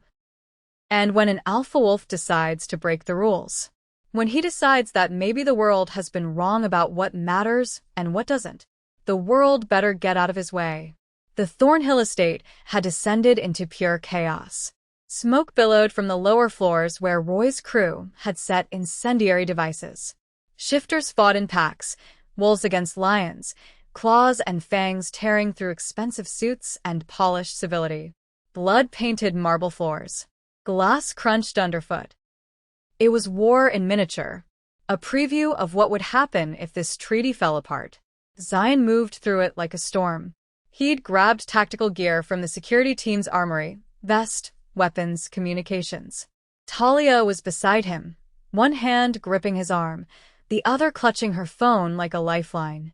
I need you to stay with Kieran, Zion said, pulling her toward where a second was coordinating the defensive positions. Absolutely not, Talia shot back. Talia. No. She planted her feet, met his eyes with absolute conviction. I'm done being the civilian who stays behind while you run into danger. I might not be able to fight like you, but I can help. So let me help. Zion stared at her. His wolf was torn between pride at her courage and terror at the thought of her anywhere near the violence. How? He demanded. Talia held up her phone. The estate's entire security system is digital. Cameras, electronic locks, motion sensors. Give me 2 minutes and I can give you eyes on every hostel in this building. Kieran appeared beside them, blood on his shirt, grinning like a maniac. Oh, I like her. Can we keep her? She's mine. Zion growled reflexively. Yes, we've established that. But seriously, if she can hack the security system, we'd know exactly where Roy's holding Ivy. Zion looked at Talia. At this brilliant, mouthy woman who'd bitten him and claimed him and refused to be protected when she could be useful instead. 2 minutes, he said. And you stay next to me the entire time. Talia's smile was fierce. Deal. She worked fast, fingers flying across her phone screen, muttering under her breath about outdated firewalls and predictable password patterns. Zion stood over her, weapons ready, tracking every shadow and movement while his wolf paced restlessly beneath his skin. 90 seconds later, Talia looked up. Got it. Roy's in the basement. East wing. Ivy's with him, along with 4 guards. And her face went pale. Oh no. What? Zion demanded. There are 6 more hostiles heading toward the second-floor library, where Kieran left the non-combatant shifters for protection, where the elderly and the cubs were hiding. Easy targets if Roy wanted leverage. Zion's jaw clenched. He keyed his radio. Kieran. 6 hostiles incoming to your position. Second-floor library. Copy that. We'll handle it. But that left Zion with an impossible choice. Save Ivy and secure the treaty. Or protect the innocents upstairs. He couldn't do both. Go get Ivy, Talia said quietly. I'll guide you through the security feeds. You'll move faster alone. I'm not leaving you. Zion. I'm not leaving you. His voice came out as a growl. My wolf will tear me apart before it lets you out of my sight. Talia grabbed his vest, pulled him down until they were eye to eye. Then take me with you. I'll be your eyes while you fight. We do this together. And that's when Zion realized something. She wasn't a weakness. She was his strength. Together, he agreed. They moved through the estate like a unit. Talia called out positions and threats from the security feeds, while Zion eliminated hostiles with brutal efficiency. He trusted her completely. Didn't question. Just moved when she told him to move, stopped when she told him to stop. Left hallway. 3 hostiles. You've got 10 seconds before they see you. Zion rounded the corner, already firing. 3 clean shots. 3 bodies down. He kept moving. Stairwell ahead is clear. But there's one on the landing below. Armed. Waiting. Zion vaulted over the railing, dropped silently behind the guard, and snapped his neck before the man could raise his weapon. Main hallway. No hostiles. But Roy's probably watching the cameras now. He knows you're coming. Good, Zion said grimly. Let him watch. They reached the basement. The door was reinforced steel with an electronic lock. Talia worked her magic, and it clicked open. Zion went through first, weapon raised, every sense on high alert. The basement was finished. Concrete floors, fluorescent lights, storage crates stacked along the walls. And in the center, surrounded by 4 heavily armed guards, was Ivy Thornhill. She was zip-tied to a chair, her perfect hair disheveled, her white dress torn and dirty. But her eyes were clear. Calculating. Unafraid. And standing behind her, one hand casually resting on her shoulder, was Roy Blackwood. He smiled when he saw Zion. Right on time. I knew you couldn't resist playing hero. Zion's weapon never wavered, trained on Roy's center mass. Let her go. Or what? You'll shoot me in front of my sister? That'll do wonders for the treaty. Roy's smile widened. Here's the thing, DeLuca. I've been planning this for months. This alliance, it was never about peace. It was about control. With Ivy married to Galai's best operative, my family would have access to your unit's resources, your intelligence, your reach. That's not happening, Zion said flatly. No, it's not. Because you went and got yourself mated to a human hacker. Roy's eyes flicked to Talia, who was pressed against the wall near the door, phone in hand. Hello again, sweetheart. Miss me? Not even a little, Talia said. Roy laughed. I do appreciate your spirit. It's almost a shame I'm going to have to kill you. Zion's wolf snarled. His finger tightened on the trigger. You touch her and I'll... You'll what? Shoot me? Kill my guards? Start a bloodbath in my family's home. Roy leaned forward. You can save Ivy. Complete your mission. Secure the treaty. Or, his eyes slid to Talia. You can save your mate, but you don't get both. The words hit like a physical blow. Zion's wolf was screaming, an endless howl of mate, mate, mate, go protect OURS. But if he left Ivy, the treaty collapsed. War became inevitable. Shifters would die. Choose, Roy said softly. The soldier who follows orders? Or the wolf who follows his heart? Zion's mind raced. He could call for backup, but by the time they arrived, Roy's men upstairs would have executed their attack. He could fight his way through the guards, but Roy would kill Ivy before he got close. There was no winning move. Unless... Roy's distracted. Talia's voice cut through the tension, quiet but steady. His men upstairs just engaged Kieran's team. He's tracking it on his earpiece. Roy's eyes narrowed. Clever girl. But it doesn't change the math.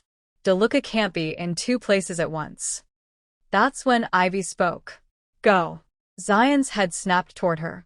What? Ivy met his eyes.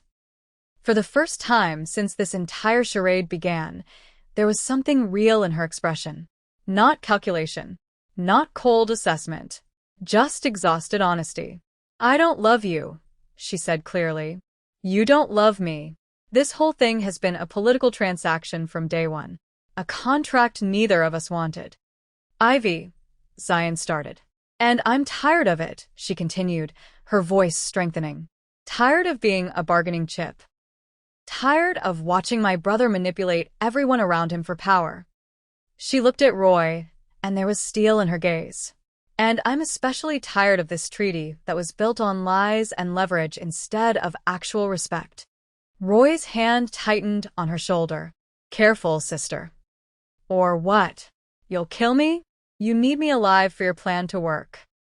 Ivy looked back at Zion. Go save your mate. The girl who actually matters to you. The one you die for.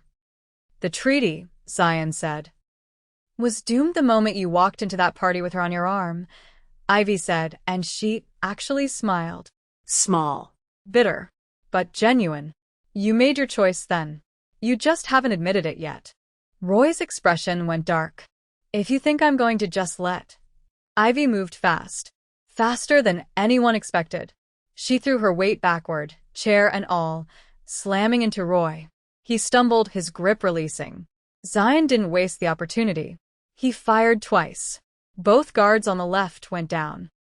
Talia screamed something, a warning, and Zion ducked as the remaining guards opened fire.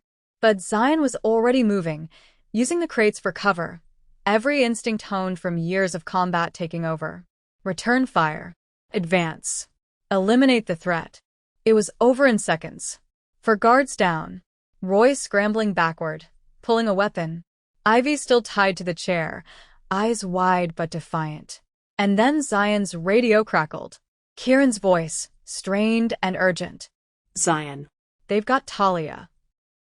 Everything stopped. The world narrowed to those 4 words. They've got Talia. Zion's wolf roared. His vision went red around the edges. Upstairs, Kieran continued. They bypassed our defenses. 6 hostiles. She tried to run, but... The radio cut off. Zion looked at Ivy. At Roy, who was smirking despite the blood running down his temple. Like I said, Roy murmured. You can have both. And that's when Zion DeLuca stopped being a soldier who followed orders. He became something far more dangerous, a wolf protecting his mate. Stay here, he told Ivy. Someone will come for you. Then he ran. He hit the stairs at a sprint, his wolf surging forward, demanding to be released. Zion let it come. Felt his bones begin to crack and shift even as he ran. Because if they hurt her, if they so much as made her cry, he was going to paint the walls with their blood. Zion burst onto the 2nd floor and heard it immediately. Talia's voice, sharp with fear but still fighting. Get off me. I swear to God if you... The sound cut off, followed by a male laugh. Mocking. Pull. Zion's wolf exploded. The shift happened mid-stride. Clothes shredding. Bones cracking and reforming. Skin splitting to reveal black fur. His massive wolf form hit the ground running, all rage and fangs and single-minded purpose. He rounded the corner and saw them.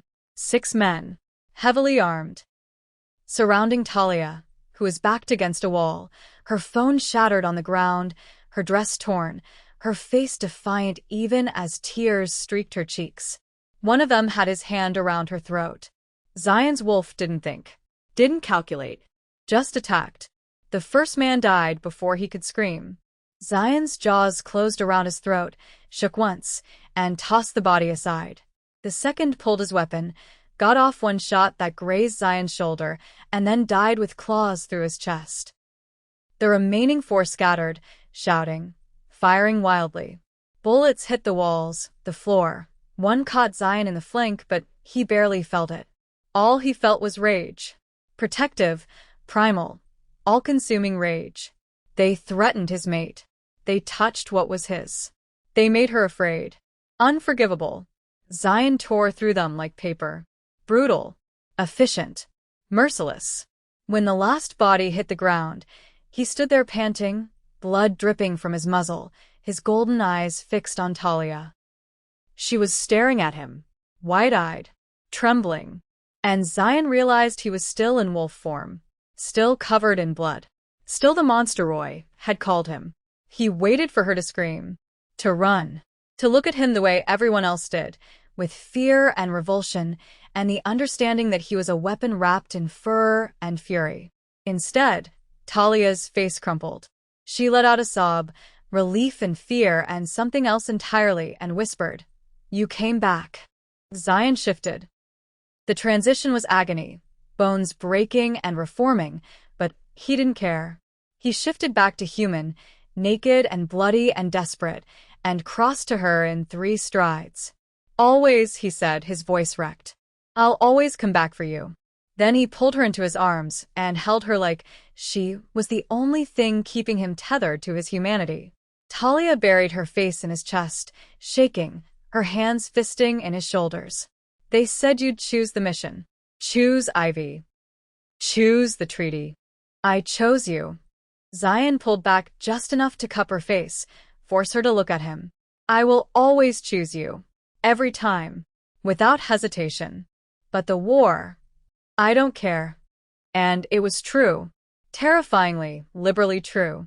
Let there be war. Let the whole damn city burn. You're mine, Talia. My mate. My heart. My everything. And I'm done pretending anything else matters more. His wolf howled in triumph. Ours.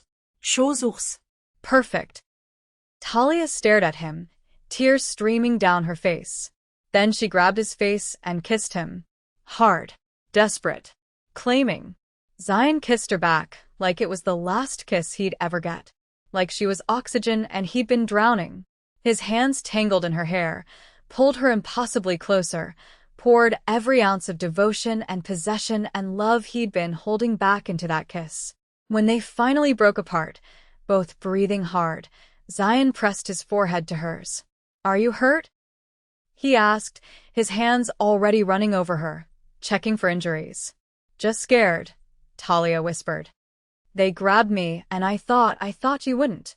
I will always come for you, Zion said fiercely. Always. No matter what.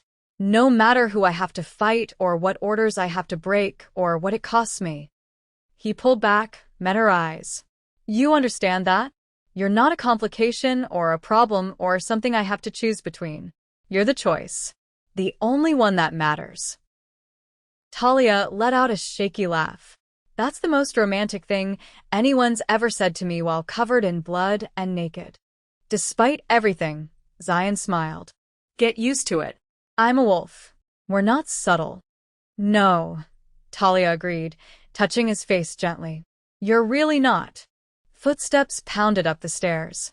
Kieran appeared, took in the scene, the bodies, the blood, Zion's naked and protective stance over Talia, and whistled low. So, I'm guessing you made your choice? Yeah, Zion said, not taking his eyes off Talia. I did. Kieran tossed him a spare pair of tactical pants. Good. Because your commander is downstairs having an aneurysm, the Thornhill Pride is threatening war, and Roy Blackwood escaped in the chaos. He paused. But Ivy's safe. And she's telling anyone who'll listen that the engagement is off and you're a hero who saved her life. Zion pulled on the pants, then immediately pulled Talia back against his side.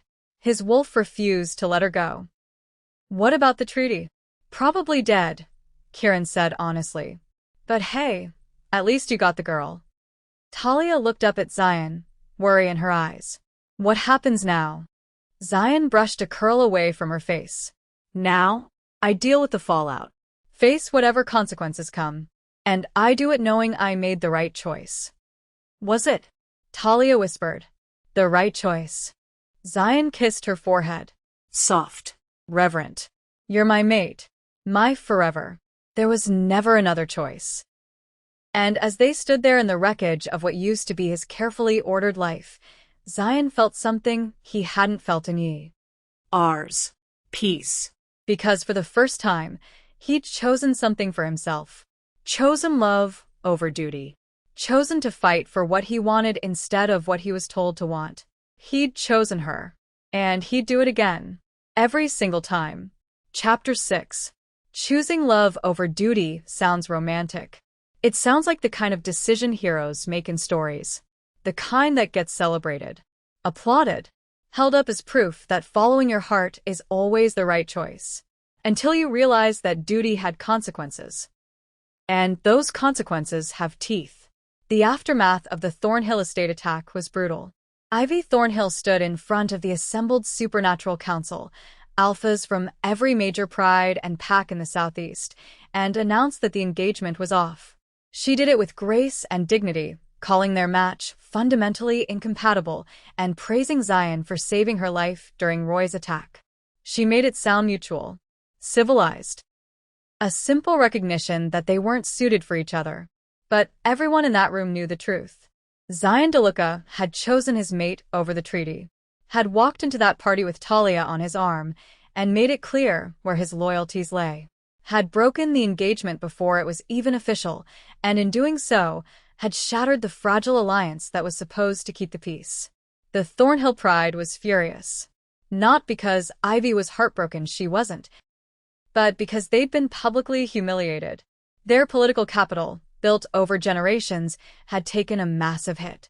And in the supernatural world, pride and reputation were everything. Within 24 hours, 3 smaller prides withdrew their support from Gallies. Territory disputes that had been dormant for years suddenly flared up. Threats were made. Lines were drawn. Atlanta's supernatural community split into factions. Some backed Gallies, trusting in the unit's history and strength. Others backed Roy Blackwood, seeing opportunity in the chaos. War wasn't coming. It was already here. And Zion DeLuca knew, with absolute, crushing certainty, that it was his fault. The Gallies' compound had become a fortress. Extra security. Armed patrols. Every operative on high alert. The mood was tense, expectant, like everyone was holding their breath waiting for the other shoe to drop. Zion moved through it like a ghost. Took reports. Gave orders. Coordinated defensive positions. Did everything a soldier was supposed to do. But inside, he was unraveling. His commander had been blunt. You made your choice, DeLuca. Now people are going to die because of it. His teammates tried to be supportive, but Zion could see the judgment in their eyes. The question nobody wanted to ask out loud, was one woman really worth all this blood? And the worst part? Zion's wolf didn't care. His wolf was content. Satisfied. It had its mate safe and close, and as far as the animal was concerned, that was all that mattered. But Zion's human side was drowning in guilt. He should have been smarter. Should have found a way to protect Talia and complete the mission and keep the peace. Should have been better, stronger, more capable. Instead, he'd chosen. And now people were paying the price. Talia hadn't seen him in 2 days. After they'd returned from the Thornhill estate, Zion had made sure she was safe, checked her for injuries a dozen times, then retreated into himself. He answered when she spoke to him. Gave her short, clipped responses. But the warmth was gone. The connection that had burned so bright between them felt muted, like he deliberately pulled away. She knew what he was doing. He was punishing himself. Drowning in guilt and responsibility and the weight of consequences he'd chosen to shoulder alone. And Talia was done letting him. She found him in the armory at 3 in the morning. The compound was quiet, most of the team sleeping or on patrol. But Zion was there, still dressed in blood-stained tactical gear from whatever mission he'd just finished, staring at his hands. No. Not staring. Punching. He'd been hitting the concrete wall. Over and over. His knuckles were split and bleeding, bruises already forming across his hands. Stop, Talia said from the doorway. Zion didn't look at her. Pulled back his fist and hit the wall again. The impact made a sickening crunch. Zion. Stop. Another punch. More blood. Talia crossed the room in 3 strides and grabbed his arm. I said stop. He finally looked at her. His eyes were devastated. Empty. I ruined everything. You saved me. That's not enough. His voice cracked. People are dying, Talia. Territory disputes are turning violent. 2 wolves were killed last night in a clash with a lion pride. 3 more are in critical condition. And it's my fault. All of it. You didn't start this war. Roy did. But I gave him the opening. Zion pulled away from her, paced like a caged animal. I should have found another way. Should have been better at my job. Should have. Should have what? Let me die? Let Roy kill me, because completing the mission was more important. No. The word came out fierce. Desperate. Never that. Then what are you saying? Talia demanded. She could feel tears burning behind her eyes, but refused to let them fall. That you regret choosing me? That you wish you'd let them take me? I'm saying I should have been smart enough to save everyone. Zion roared. That's what I do. I'm the one who makes the impossible calls and finds solutions nobody else sees and gets everyone out alive. But this time I failed. I chose you and the whole damn city is burning because of it. The rawness in his voice broke something in Talia's chest. She stepped closer, reached for him. Zion. Don't. He backed away. Don't try to make this okay. Don't tell me it's not my fault when we both know it is. You're right, Talia said quietly. Zion stopped, stared at her. You made a choice, she continued. And that choice had consequences. People are dying. War is coming. Those are facts. She took a breath. But here's another fact. You're not God. You don't get to control everything. You don't get to be responsible for every bad thing that happens just because you made one decision that put yourself first for the first time in your entire life. That's what soldiers do, Zion said. His voice was flat. Dead. We put others first. Always. That's the job. And what about what mates do? Talia shot back. Because I'm your mate, Zion. And watching you destroy yourself over this is killing me. She crossed to him, took his bloody hands in hers before he could pull away. His knuckles were shredded, bones possibly fractured. She brought them to her lips and kissed each one gently. You don't get to decide you're not worth saving, she said softly. I decide that. And I'm not letting you go. Not to guilt. Not to duty. Not to anything. Zion's eyes flashed gold. His wolf pushed forward, desperate and aching, and his is his. I don't know how to live with this, he whispered. Don't know how to be okay when people are dying because of me. Then we figured out together. Talia pressed his hands against her face, making him feel her warmth, her realness. But you don't get to shut me out. You don't get to carry this alone. For a long moment, Zion just stood there. Then something in him cracked. He pulled her into his arms, buried his face in her hair, and held on like she was the only solid thing in a world that had turned to quicksand. I chose you, he said, his voice muffled. And I'd do it again. Every time. But that doesn't make it easy. Nothing worth having is easy, Talia said. She pulled back, met his eyes. But we can fix this. We can stop Roy. End the war before it really starts. How? By doing what I do best. Talia's expression hardened. Determination replacing the hurt. We expose Roy for what he really is. Zion frowned. What do you mean? Roy's been playing everyone. The Thornhill Pride. The other prides. He's been building his empire through blackmail, weapons trafficking, and violence. But he's been careful to keep it hidden, to make himself look legitimate. Talia's eyes blazed. But I'm a hacker, Zion, and I can find anything. Understanding dawned in Zion's eyes. You want to dig into his operations. Find proof. More than that, I want to burn his entire empire to the ground. Talia's voice went fierce. You want to stop a war? Let's give them a bigger enemy.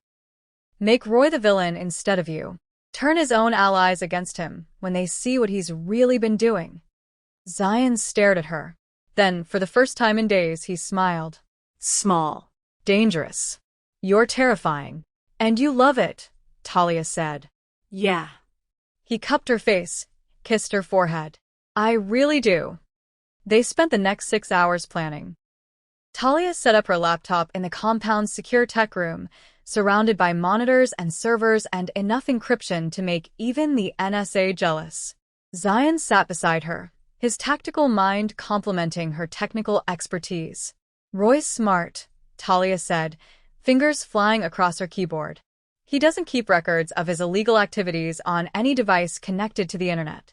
But he has to have them somewhere. Physical files, maybe, or an air-gapped server.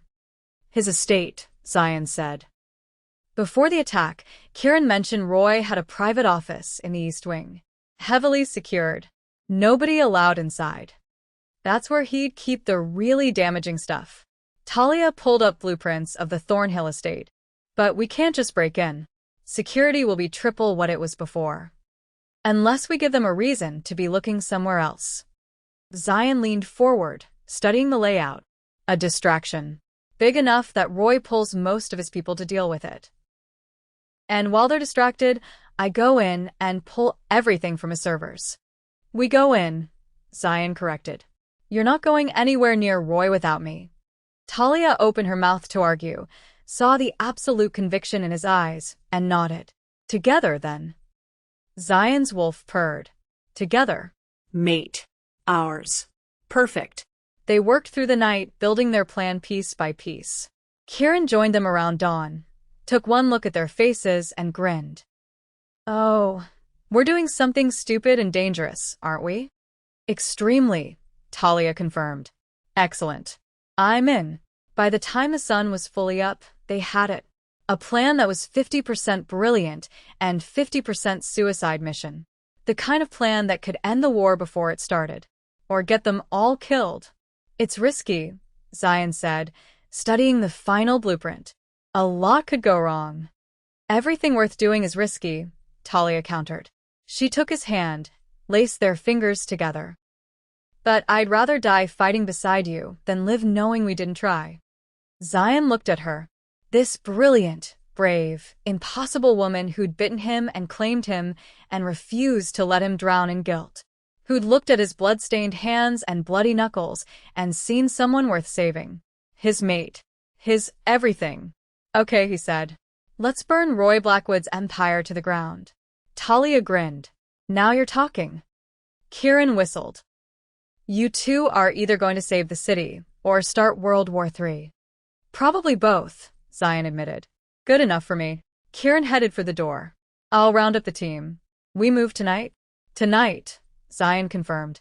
When Kieran left, Talia turned to Zion. Are you sure about this? There's no going back once we start.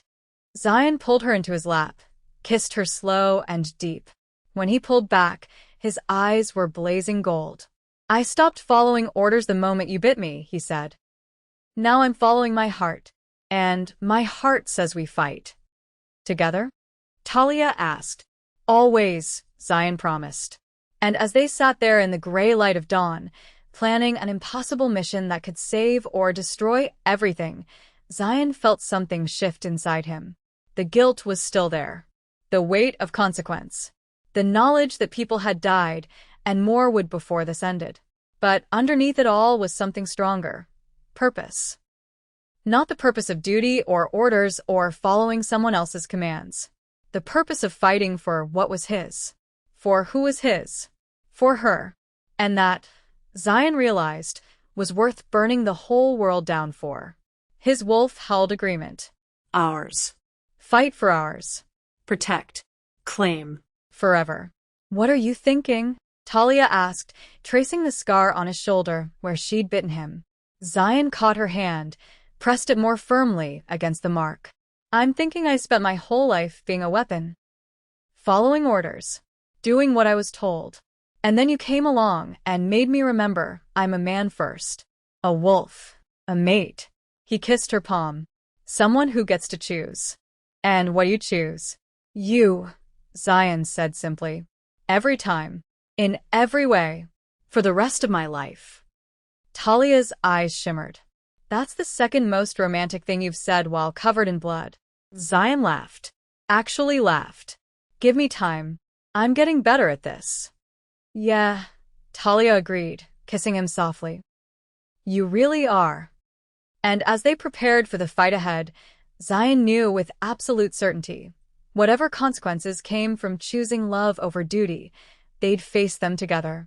Because that's what mates did. They fought. They bled. They survived. Together. Always. Chapter 7.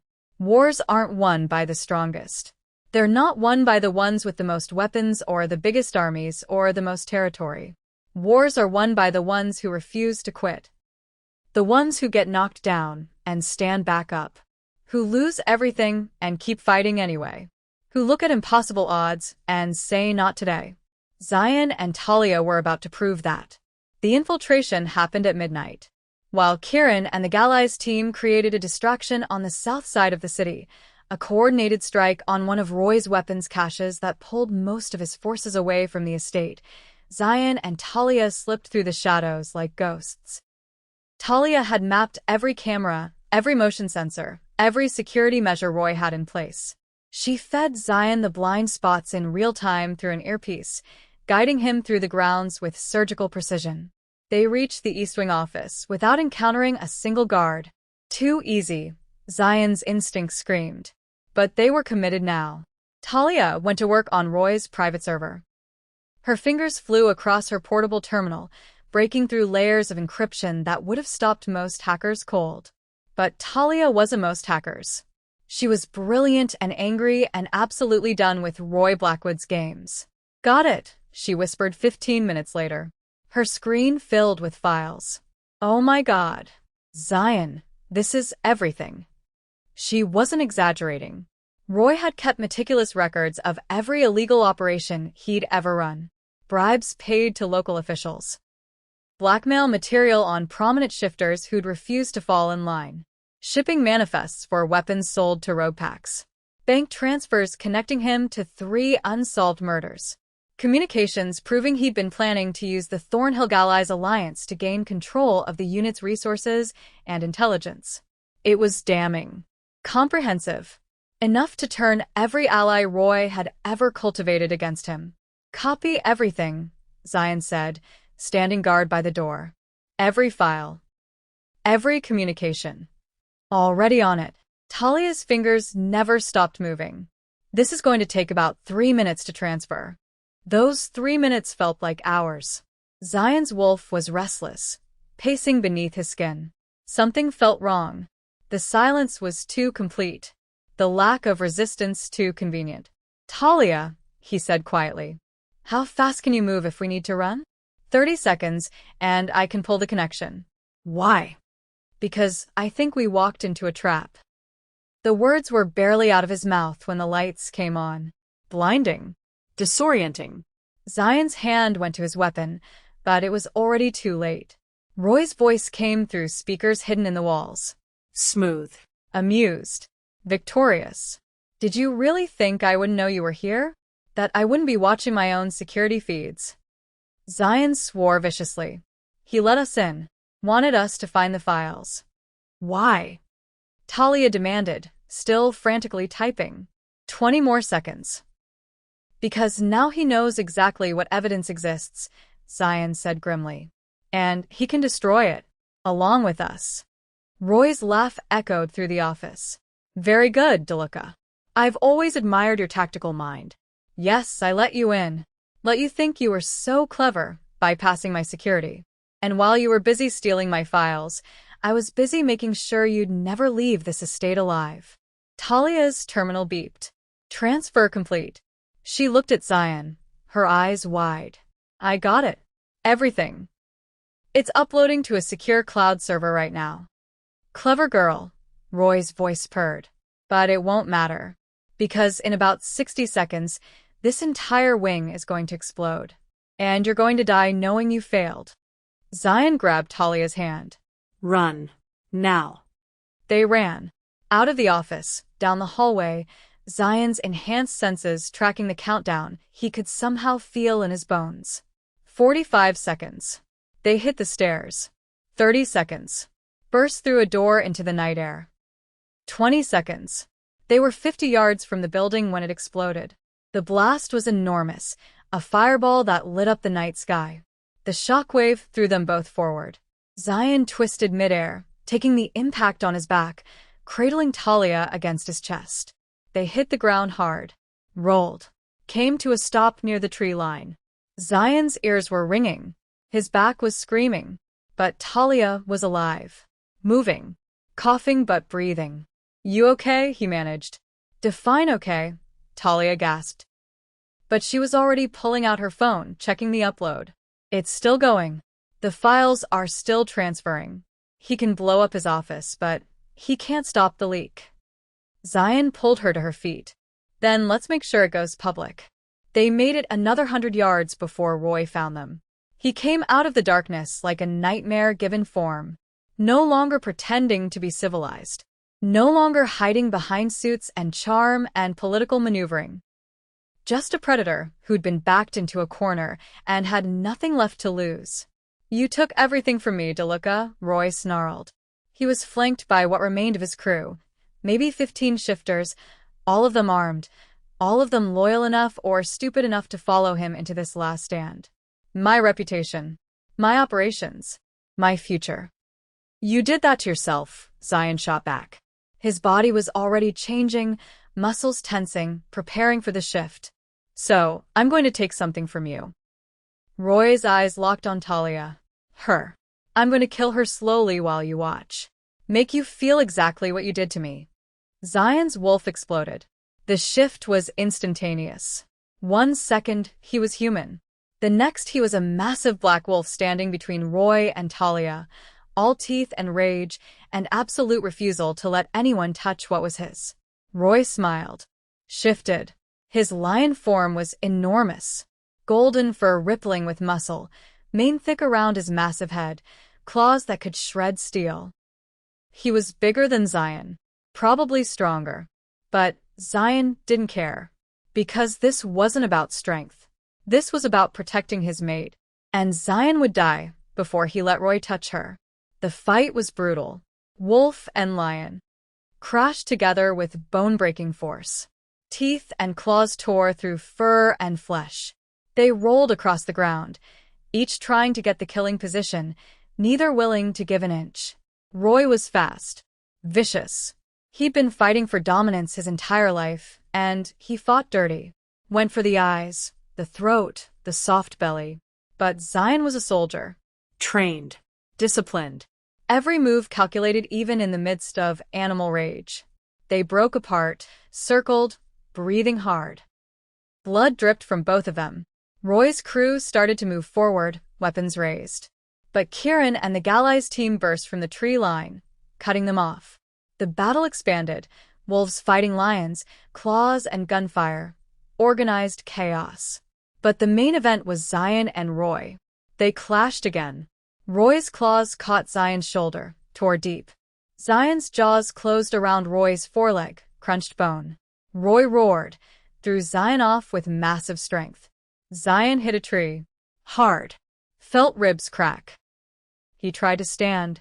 His back leg wasn't working right. Roy had done more damage than he'd realized. Roy advanced slowly, sensing victory. Blood dripped from his mouth. His golden eyes gleamed with savage triumph. I'm going to kill you first, Roy said, his voice a lion's rumble. Make her watch. Then I'm going to take my time with her. Zion snarled, tried to push to his feet. His body wouldn't cooperate, wouldn't move the way it should. Roy pounced. Massive weight slammed into Zion, driving him to the ground. Claws dug into his throat. Not enough to kill immediately. Just enough to hold him down. To make him helpless. Roy wanted him to suffer. Talia watched it happen in slow motion. Watched the lion shifter who'd kidnapped her, who'd threatened her, who'd started a war just to feed his own ambition. Watched him pin Zion to the ground with claws at his throat. Watched the man she loved struggle. Bleed. Start to lose. And something inside Talia snapped. She'd spent her whole life being invisible. Being the quiet girl who didn't make waves. Who accepted being overlooked and underestimated and told she wasn't enough. But she was done with that. Done being helpless while the people she cared about fought and bled and died. Done letting men like Roy Blackwood decide her fate. Her eyes landed on a piece of rebar. Debris from the explosion. Jagged. Heavy. Perfect. Talia grabbed it. She didn't think. Didn't hesitate. Just ran at Roy, with every ounce of courage and rage and love driving her forward. Roy saw her coming at the last second. Turned his massive head, surprised that the soft human would dare. Talia swung the rebar like a baseball bat. It connected with Roy's skull with a sickening crack. Not enough to seriously hurt a shifter built like a tank, but enough to distract him. Enough to make him release Zion's throat and turn his attention to her. Enough. Zion didn't waste the opening. He lunged upward, all claws and fury, going for Roy's exposed throat. His jaws closed around flesh and muscle and vital arteries. He bit down. Hard. Tasted blood and victory and mine. Roy tried to throw him off. Thrashed. Roared. But Zion held on with everything he had. And then Talia did something absolutely insane. She dropped the rebar, lunged forward, and bit Roy's exposed foreleg. Not a claiming bite. Not the instinctive desperation that had bonded her to Zion. This was deliberate. Aggressive. A human woman with normal human teeth biting a lion shifter because he'd threatened her mate and she was absolutely done with his existence. Roy's roar turned into something else. Shock. Pain. The indignity of being bitten by prey. It was the distraction Zion needed. He adjusted his grip, found the perfect angle, and crushed Roy's throat. The lion shifter collapsed. Zion held on for another 30 seconds, making absolutely certain Roy Blackwood would never threaten anyone again. When he finally released, Roy's body was still, lifeless. Dead. Around them, the battle was ending. Roy's crew, seeing their leader fall, either surrendered or fled. Kieran's team secured the area with brutal efficiency. It was over. Zion shifted back to human. Naked. Bloody. Exhausted. He swayed on his feet, ribs screaming, vision blurring at the edges. Then Talia was there, catching him, holding him up even though she was half his size. "I've got you," she said. "I've got you." Zion wrapped his arms around her and laughed. The sound was half mad, edged with pain and relief and disbelief. "You bit him." "I did," Talia confirmed. She was shaking, adrenaline crashing through her system. "You bit a lion shifter." Seemed like a good idea at the time. "You're insane." "I have a type," Talia said, pulling back to look at him. Her eyes were bright with tears and triumph and something that looked a lot like love. "Psychotic alphas who make terrible life choices." "That's not a type. That's just me." Exactly. "You're my type." Meaning. She touched his face, gentle despite the violence still humming in the air around them. "Yours." Zion's wolf, battered and bloody and utterly victorious, roared one word. Ours. He kissed her. Deep. Claiming. Forever. Kissed her like she was the reason he'd survived. Like she was the reason he'd fought. Like she was every good thing he'd ever done and ever would do wrapped up in one impossible, brilliant, fearless woman. When they finally broke apart, Kieran was standing nearby, grinning like an idiot. "So," he said cheerfully, "she bit another shifter. Think it's going to become a habit?" "Only if they threaten Zion," Talia said. "Good policy." Kieran tossed Zion a pair of pants. Also, her files just finished uploading. Every major supernatural news network and council in the Southeast has Roy's dirty laundry. His allies are already distancing themselves, publicly condemning him. Some are even apologizing to gallies for supporting him. Zion pulled on the pants, wincing as his ribs protested. The war? Over before it really started. Turns out when you prove the guy who started the conflict was a murdering, blackmailing piece of garbage, everybody loses interest in fighting for him. Talia sagged against Zion in relief. It worked. It actually worked. "You worked," Zion corrected. He turned her face up to his, made her meet his eyes. "You did this. Your plan. Your brilliance. You saved the city." "We saved it," Talia insisted. "Together." "Together," Zion agreed. His wolf purred. Mate. Strong. Perfect. Ours. Around them, the Gallies team was securing the scene, taking Roy's remaining crew into custody, documenting evidence, starting the long process of cleaning up the mess Roy Blackwood had left behind. But Zion only had eyes for Talia, this woman who'd bitten him and changed his entire world, who'd refused to let him drown in guilt, who'd fought beside him with nothing but a laptop and a piece of rebar and absolute refusal to give up. His mate. His everything. "Let's go home," he said softly. "Home?" Talia asked. "Wherever you are," Zion said. "That's home." Talia's eyes filled with tears. Happy ones. The kind that came from finally being seen, being chosen, being worth fighting the world for. "Yeah," she whispered. "Let's go home." And as they walked away from the battle, from the blood and the violence, and the war that had almost torn the city apart, Zion made one final vow. He would spend the rest of his life proving to Talia Curtis that she was worth it. Worth choosing. Worth fighting for. Worth loving with every breath in his body and every beat of his heart. Because she'd done the same for him. She'd bitten him.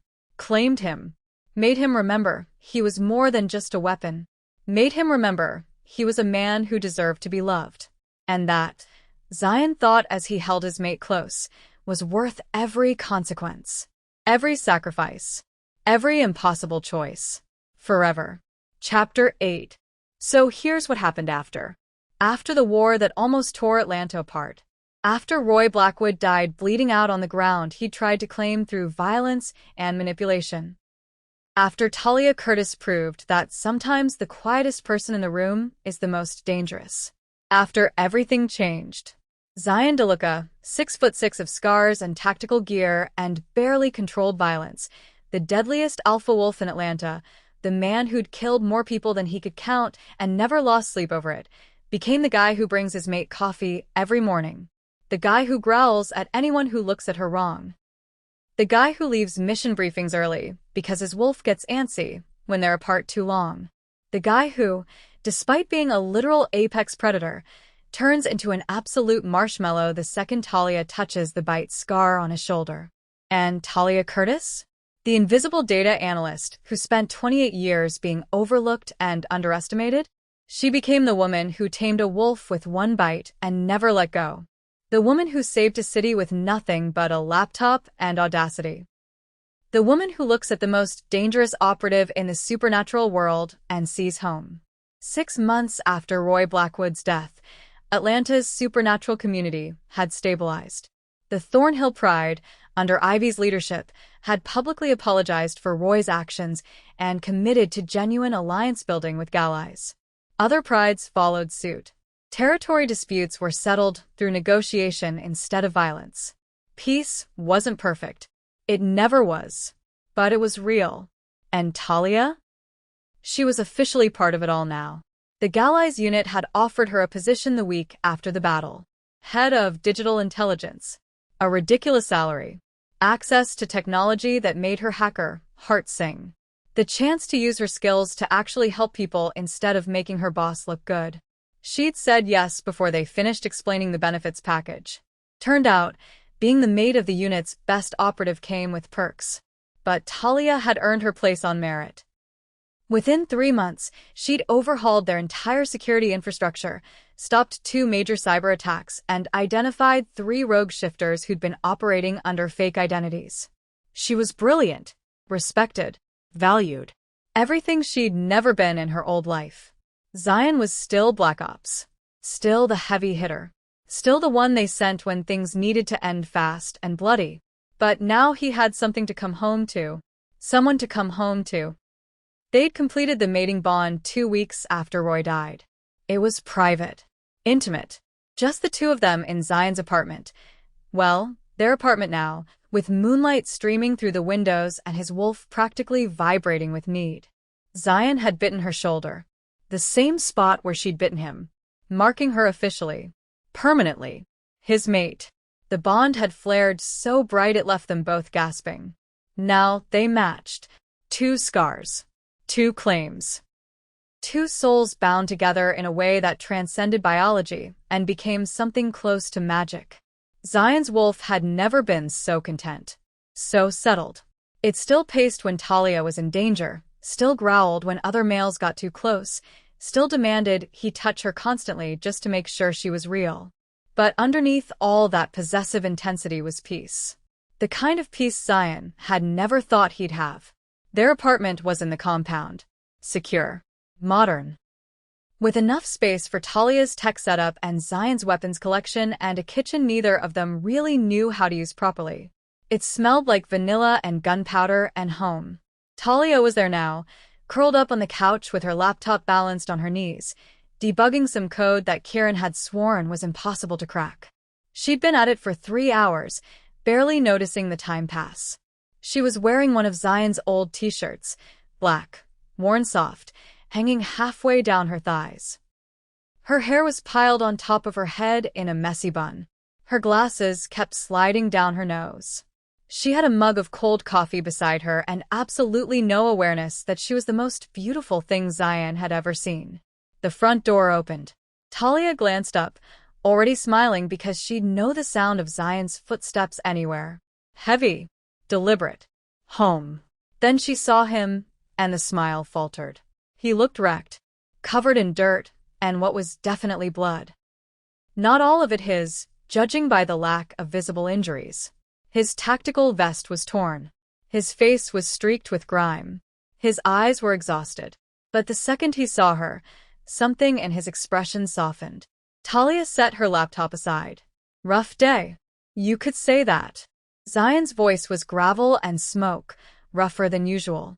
He dropped his gear by the door, knives, guns, the tools of his trade, and walked straight to her. Not to the shower. Not to collapse on the bed. To her. He sat on the couch, pulled Talia into his lap like she weighed nothing, and buried his face in her neck. Just breathed her in. Vanilla and warmth and mate. His wolf, which had been snarling and vicious for the past 12 hours, finally quieted. Better now, he murmured against her skin. Talia wrapped her arms around his neck, holding him close. She could feel the tension in his muscles, the way his body was still wound tight from whatever mission he'd just completed. Could sense the violence still humming beneath his skin. But she wasn't afraid. Had never been afraid of him. Not even that first night when she'd watched him start to shift and seen the monster underneath. Because she knew the truth, Zion DeLuca wasn't a monster. He was a protector who'd been forced to do monstrous things. A weapon who'd finally remembered he was a man. Her man. Want to talk about it? She asked softly. No. Zion pulled back just enough to look at her. Want to forget about it? Just be here. With you. Talia's heart did something complicated in her chest. Even after 6 months, it still amazed her. This deadly, dangerous alpha who could kill without hesitation looked at her like she was the only thing in the world that mattered. She reached up, traced the scar on his shoulder. The one she'd given him. The claiming bite that had started everything. Zion's entire body reacted. His eyes flashed gold. A low rumble started in his chest. Not quite a growl, more like a purr. His hands tightened on her hips. Talia, he warned, his voice dropping an octave. What? She asked innocently, tracing the scar again. I'm just. You know exactly what you're doing. But he was smiling now. That rare, genuine smile that transformed his face from intimidating to devastating. Maybe, Talia admitted. She leaned in, pressed a kiss to the scar. You're such a sap. Only for you, little hacker. Good, Talia said. Because I'm not sharing. Zion's wolf rumbled approval. Ours. Only ours. Forever. He kissed her then. Slow. Deep. Thorough. Not the desperate claiming kisses from those early days when everything was chaos and consequences. This was different. Settled. The kiss of a man who knew exactly who he was coming home to and planned to keep doing it for the rest of his life. When they broke apart, Talia touched his face. You need a shower. And food. And probably 12 hours of sleep. Later, Zion said. Right now I just need this. So they stayed there. Talia in his lap, Zion's arms wrapped around her, the world outside forgotten. His wolf was content. His human side was at peace. And for the first time in his entire violent, duty-bound life, Zion felt like he was exactly where he was supposed to be. I love you, he said quietly. He'd said it before. Growled it during missions when she'd guided him through danger, whispered it in the dark when she was sleeping, shouted it during arguments when his wolf got too possessive and she had to remind him she wasn't property. But it still felt new every time. Still felt like a revelation. Talia's eyes went soft. I love you too. Even when you come home looking like you wrestled a bear. It was actually 3 rogue wolves and a very angry badger shifter. Of course it was. Talia laughed, the sound bright and genuine. My life is so weird now. Regret it? Zion asked. There was no insecurity in the question. Just curiosity. Just wanting to know. Not even a little, Talia said firmly. I went from invisible data analyst to mate of the scariest alpha in Atlanta. From eating cold pizza alone to coming home to you. She paused. From feeling like I wasn't enough to knowing I'm everything to someone. To you. Zion's chest tightened. You are everything. I know, Talia whispered. You show me every single day. And he did. In the coffee he brought her every morning, perfectly made because he'd spent weeks learning exactly how she liked it. In the way he texted her during missions just to make sure she knew he was thinking about her. In the way he'd rearranged his entire life to make space for her in it. In the way he looked at her like she hung the moon. They say one bite can change your life, Talia said softly, her fingers tracing patterns on his chest. Turns out they were right. Zion caught her hand, brought it to his lips. Kissed her palm. Best decision you ever made. I didn't decide. I panicked and bit you to stop you from shifting. Best panic reaction ever then. Talia laughed again. God, Zion loved that sound. Would do anything to keep hearing it for the rest of his life. What are you thinking? She asked, studying his face. That I spent 35 years thinking I didn't deserve this. Didn't deserve softness or love or someone who looks at me the way you do. Zion's voice was quiet. Honest. And then you bit me and proved me wrong. You deserved it all along, Talia said fiercely. You just needed someone stubborn enough to make you believe it. Good thing I found the stubbornest woman in Atlanta. Damn right you did. She kissed him again. And you're stuck with me now. Forever. Forever, Zion agreed. His wolf howled in triumph. Mate. Ours. Forever. They stayed like that until Talia's stomach growled loud enough to make Zion laugh. Okay, fine, she admitted. Maybe you should shower, and we should order food. Thai? Zion asked, already knowing the answer. You know me so well. He did. Knew she liked extra spice. Knew she always stole his spring rolls. Knew she got cranky when she worked too long without eating, and that the best way to get her to take a break was to physically remove the laptop from her hands and replace it with food. Knew her. Loved her.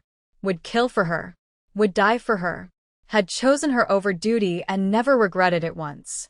Zion stood, keeping Talia in his arms. She squeaked. I can walk, you know. I know. But this way I get to hold you longer. Sap, Talia accused. But she was smiling. That brilliant, happy smile that made Zion's chest feel too full. He carried her to the bedroom. Set her on the bed. Kissed her forehead. Order food. I'll be 5 minutes. The shower was quick. Efficient. Washing away the blood and dirt and violence of the day. By the time Zion emerged clean, in soft sweats, hair still damp, Talia had ordered their usual and was back on the couch with her laptop. Still working? He asked. Kieran's code is offensive to my sensibilities. I have to fix it. It's 11 at night. Your point. Zion sat beside her, pulled her against his side. My point is you work too hard. Says the man, WH. Oh, just got home from a 12-hour mission. That's different. How? Because my job is killing things. Yours is sitting at a computer. You should take breaks. Talia looked up at him. Are you seriously trying to tell me how to do my job? Zion's wolf, sensing danger, immediately backpedaled. No. You're brilliant. The best. I'm just worried about you. The irritation melted from Talia's face. I know, but I'm okay. Promise. She saved her work, closed the laptop. There. All done for the night. Really? Really? She shifted, straddling his lap, her hands on his shoulders. Right over the mate mark. Because my very grumpy, very possessive alpha just came home, and I'd rather spend time with him than argue with Kieran's terrible code. Zion's hands found her hips, held her steady. I'm not grumpy. You're a little grumpy. Protective, he corrected. Potato. Potato. Zion growled. but it was playful. The kind of sound that made Talia grin instead of flinch. "There's my wolf," she teased. "Your wolf is always here," Zion said. "Right under the surface." "Yours." "Mine," Talia agreed softly. "And I'm yours. Always." They stayed like that until the food arrived. Ate Thai food straight from the containers while Talia told Zion about her day. The security breach she'd caught, the new encryption protocol she was developing, the way Kieran had accidentally locked himself out of his own terminal and had to beg her to fix it. Normal things. Domestic things. The kind of evening Zion had never thought he'd have. And he loved every second of it. Later, when they were in bed, Talia curled against his chest, her breathing evening out as she fell asleep. Zion stared at the ceiling and let himself feel it. Gratitude. Peace. Love. The bone-deep certainty that he'd made the right choice. That choosing her hadn't ruined his life. It had saved it. His wolf was quiet. Content. No longer pacing or demanding or fighting against the confines of duty and orders. Because they had everything they needed. Her. "Thank you," Zion whispered into the dark, pressing a kiss to Talia's hair. She stirred slightly. "For what?" "For biting me. For not giving up on me. For being stubborn and brilliant and mine." Talia smiled against his chest. "Best decision I ever made. Even though you didn't mean to? Especially because I didn't mean to. The best things in life are the ones you don't plan for." She tilted her head up, met his eyes in the darkness. "I didn't plan on you. Didn't plan on falling in love with a wolf. Didn't plan on any of this. But I wouldn't change a single thing. Not even the kidnapping?" "Well, maybe that part," Talia admitted. "But everything after? Perfect." Zion kissed her. Soft. Sweet. Forever. And as they drifted off to sleep, wrapped in each other, the bond humming contentedly between them, one truth remained. One bite had changed everything. One desperate, instinctive moment had created a bond that transcended duty and politics and every carefully laid plan. One woman had tamed a wolf simply by refusing to let go. And one soldier had finally learned that he deserved to be loved. Exactly as he was. Scars and all. They say one bite can change your life. That finding your mate is like finding the missing piece of your soul. That true love is worth fighting for. Turns out, they were right. One bite changed everything. And I'd do it again. Every single time. If you made it this far, drop a comment right now and tell us, what country are you watching from? We genuinely want to know. Are you in the US? The UK? Australia? Somewhere we've never heard of? Tell us. We read every single comment, and we love seeing where our pack is from.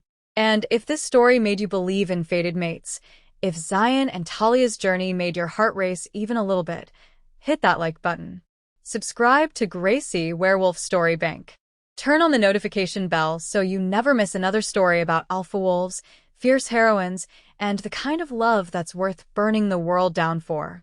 Because trust us when we say, Zion and Talia's story, this is just the beginning. There are more adventures coming, more challenges, more moments where they prove that choosing love over duty was the right decision. And we want you here for all of it. Now here's the thing, if you haven't subscribed yet, comment below and tell us why. Seriously, we want to know. Is it the algorithm playing games with you? Are you the shy type who lurks but never commits? Did a wolf bite you once, and now you're cursed to watch YouTube videos without subscribing forever? Let us know. Drop a comment. Tell us what's holding you back. Because we're building something special here at Gracie Werewolf Story Bank. A community. A pack. A place where people who love these stories can come together and share that love. And you're part of it. Whether you subscribe or not. Whether you comment or lurk. You're part of this pack. So welcome. Thank you for spending 2 hours with us. Thank you for believing in Zion and Talia. Thank you for being here. Now go forth. Live boldly. Love fiercely. And remember, sometimes the best decisions are the ones you don't plan for. Sometimes the right person is worth breaking every rule. And sometimes, just sometimes, one bite really can change your life forever. Until next time, this is Gracie Werewolf Storybank. Stay wild, stay fierce, and never stop believing in the power of a good bite. Thanks for watching. Catch the next story that'll leave you shocked and excited at the same time in the comment section. Title: Thick Lady doze off on Alpha's shoulder and wakes up mated to him in Los Angeles. Thanks for watching.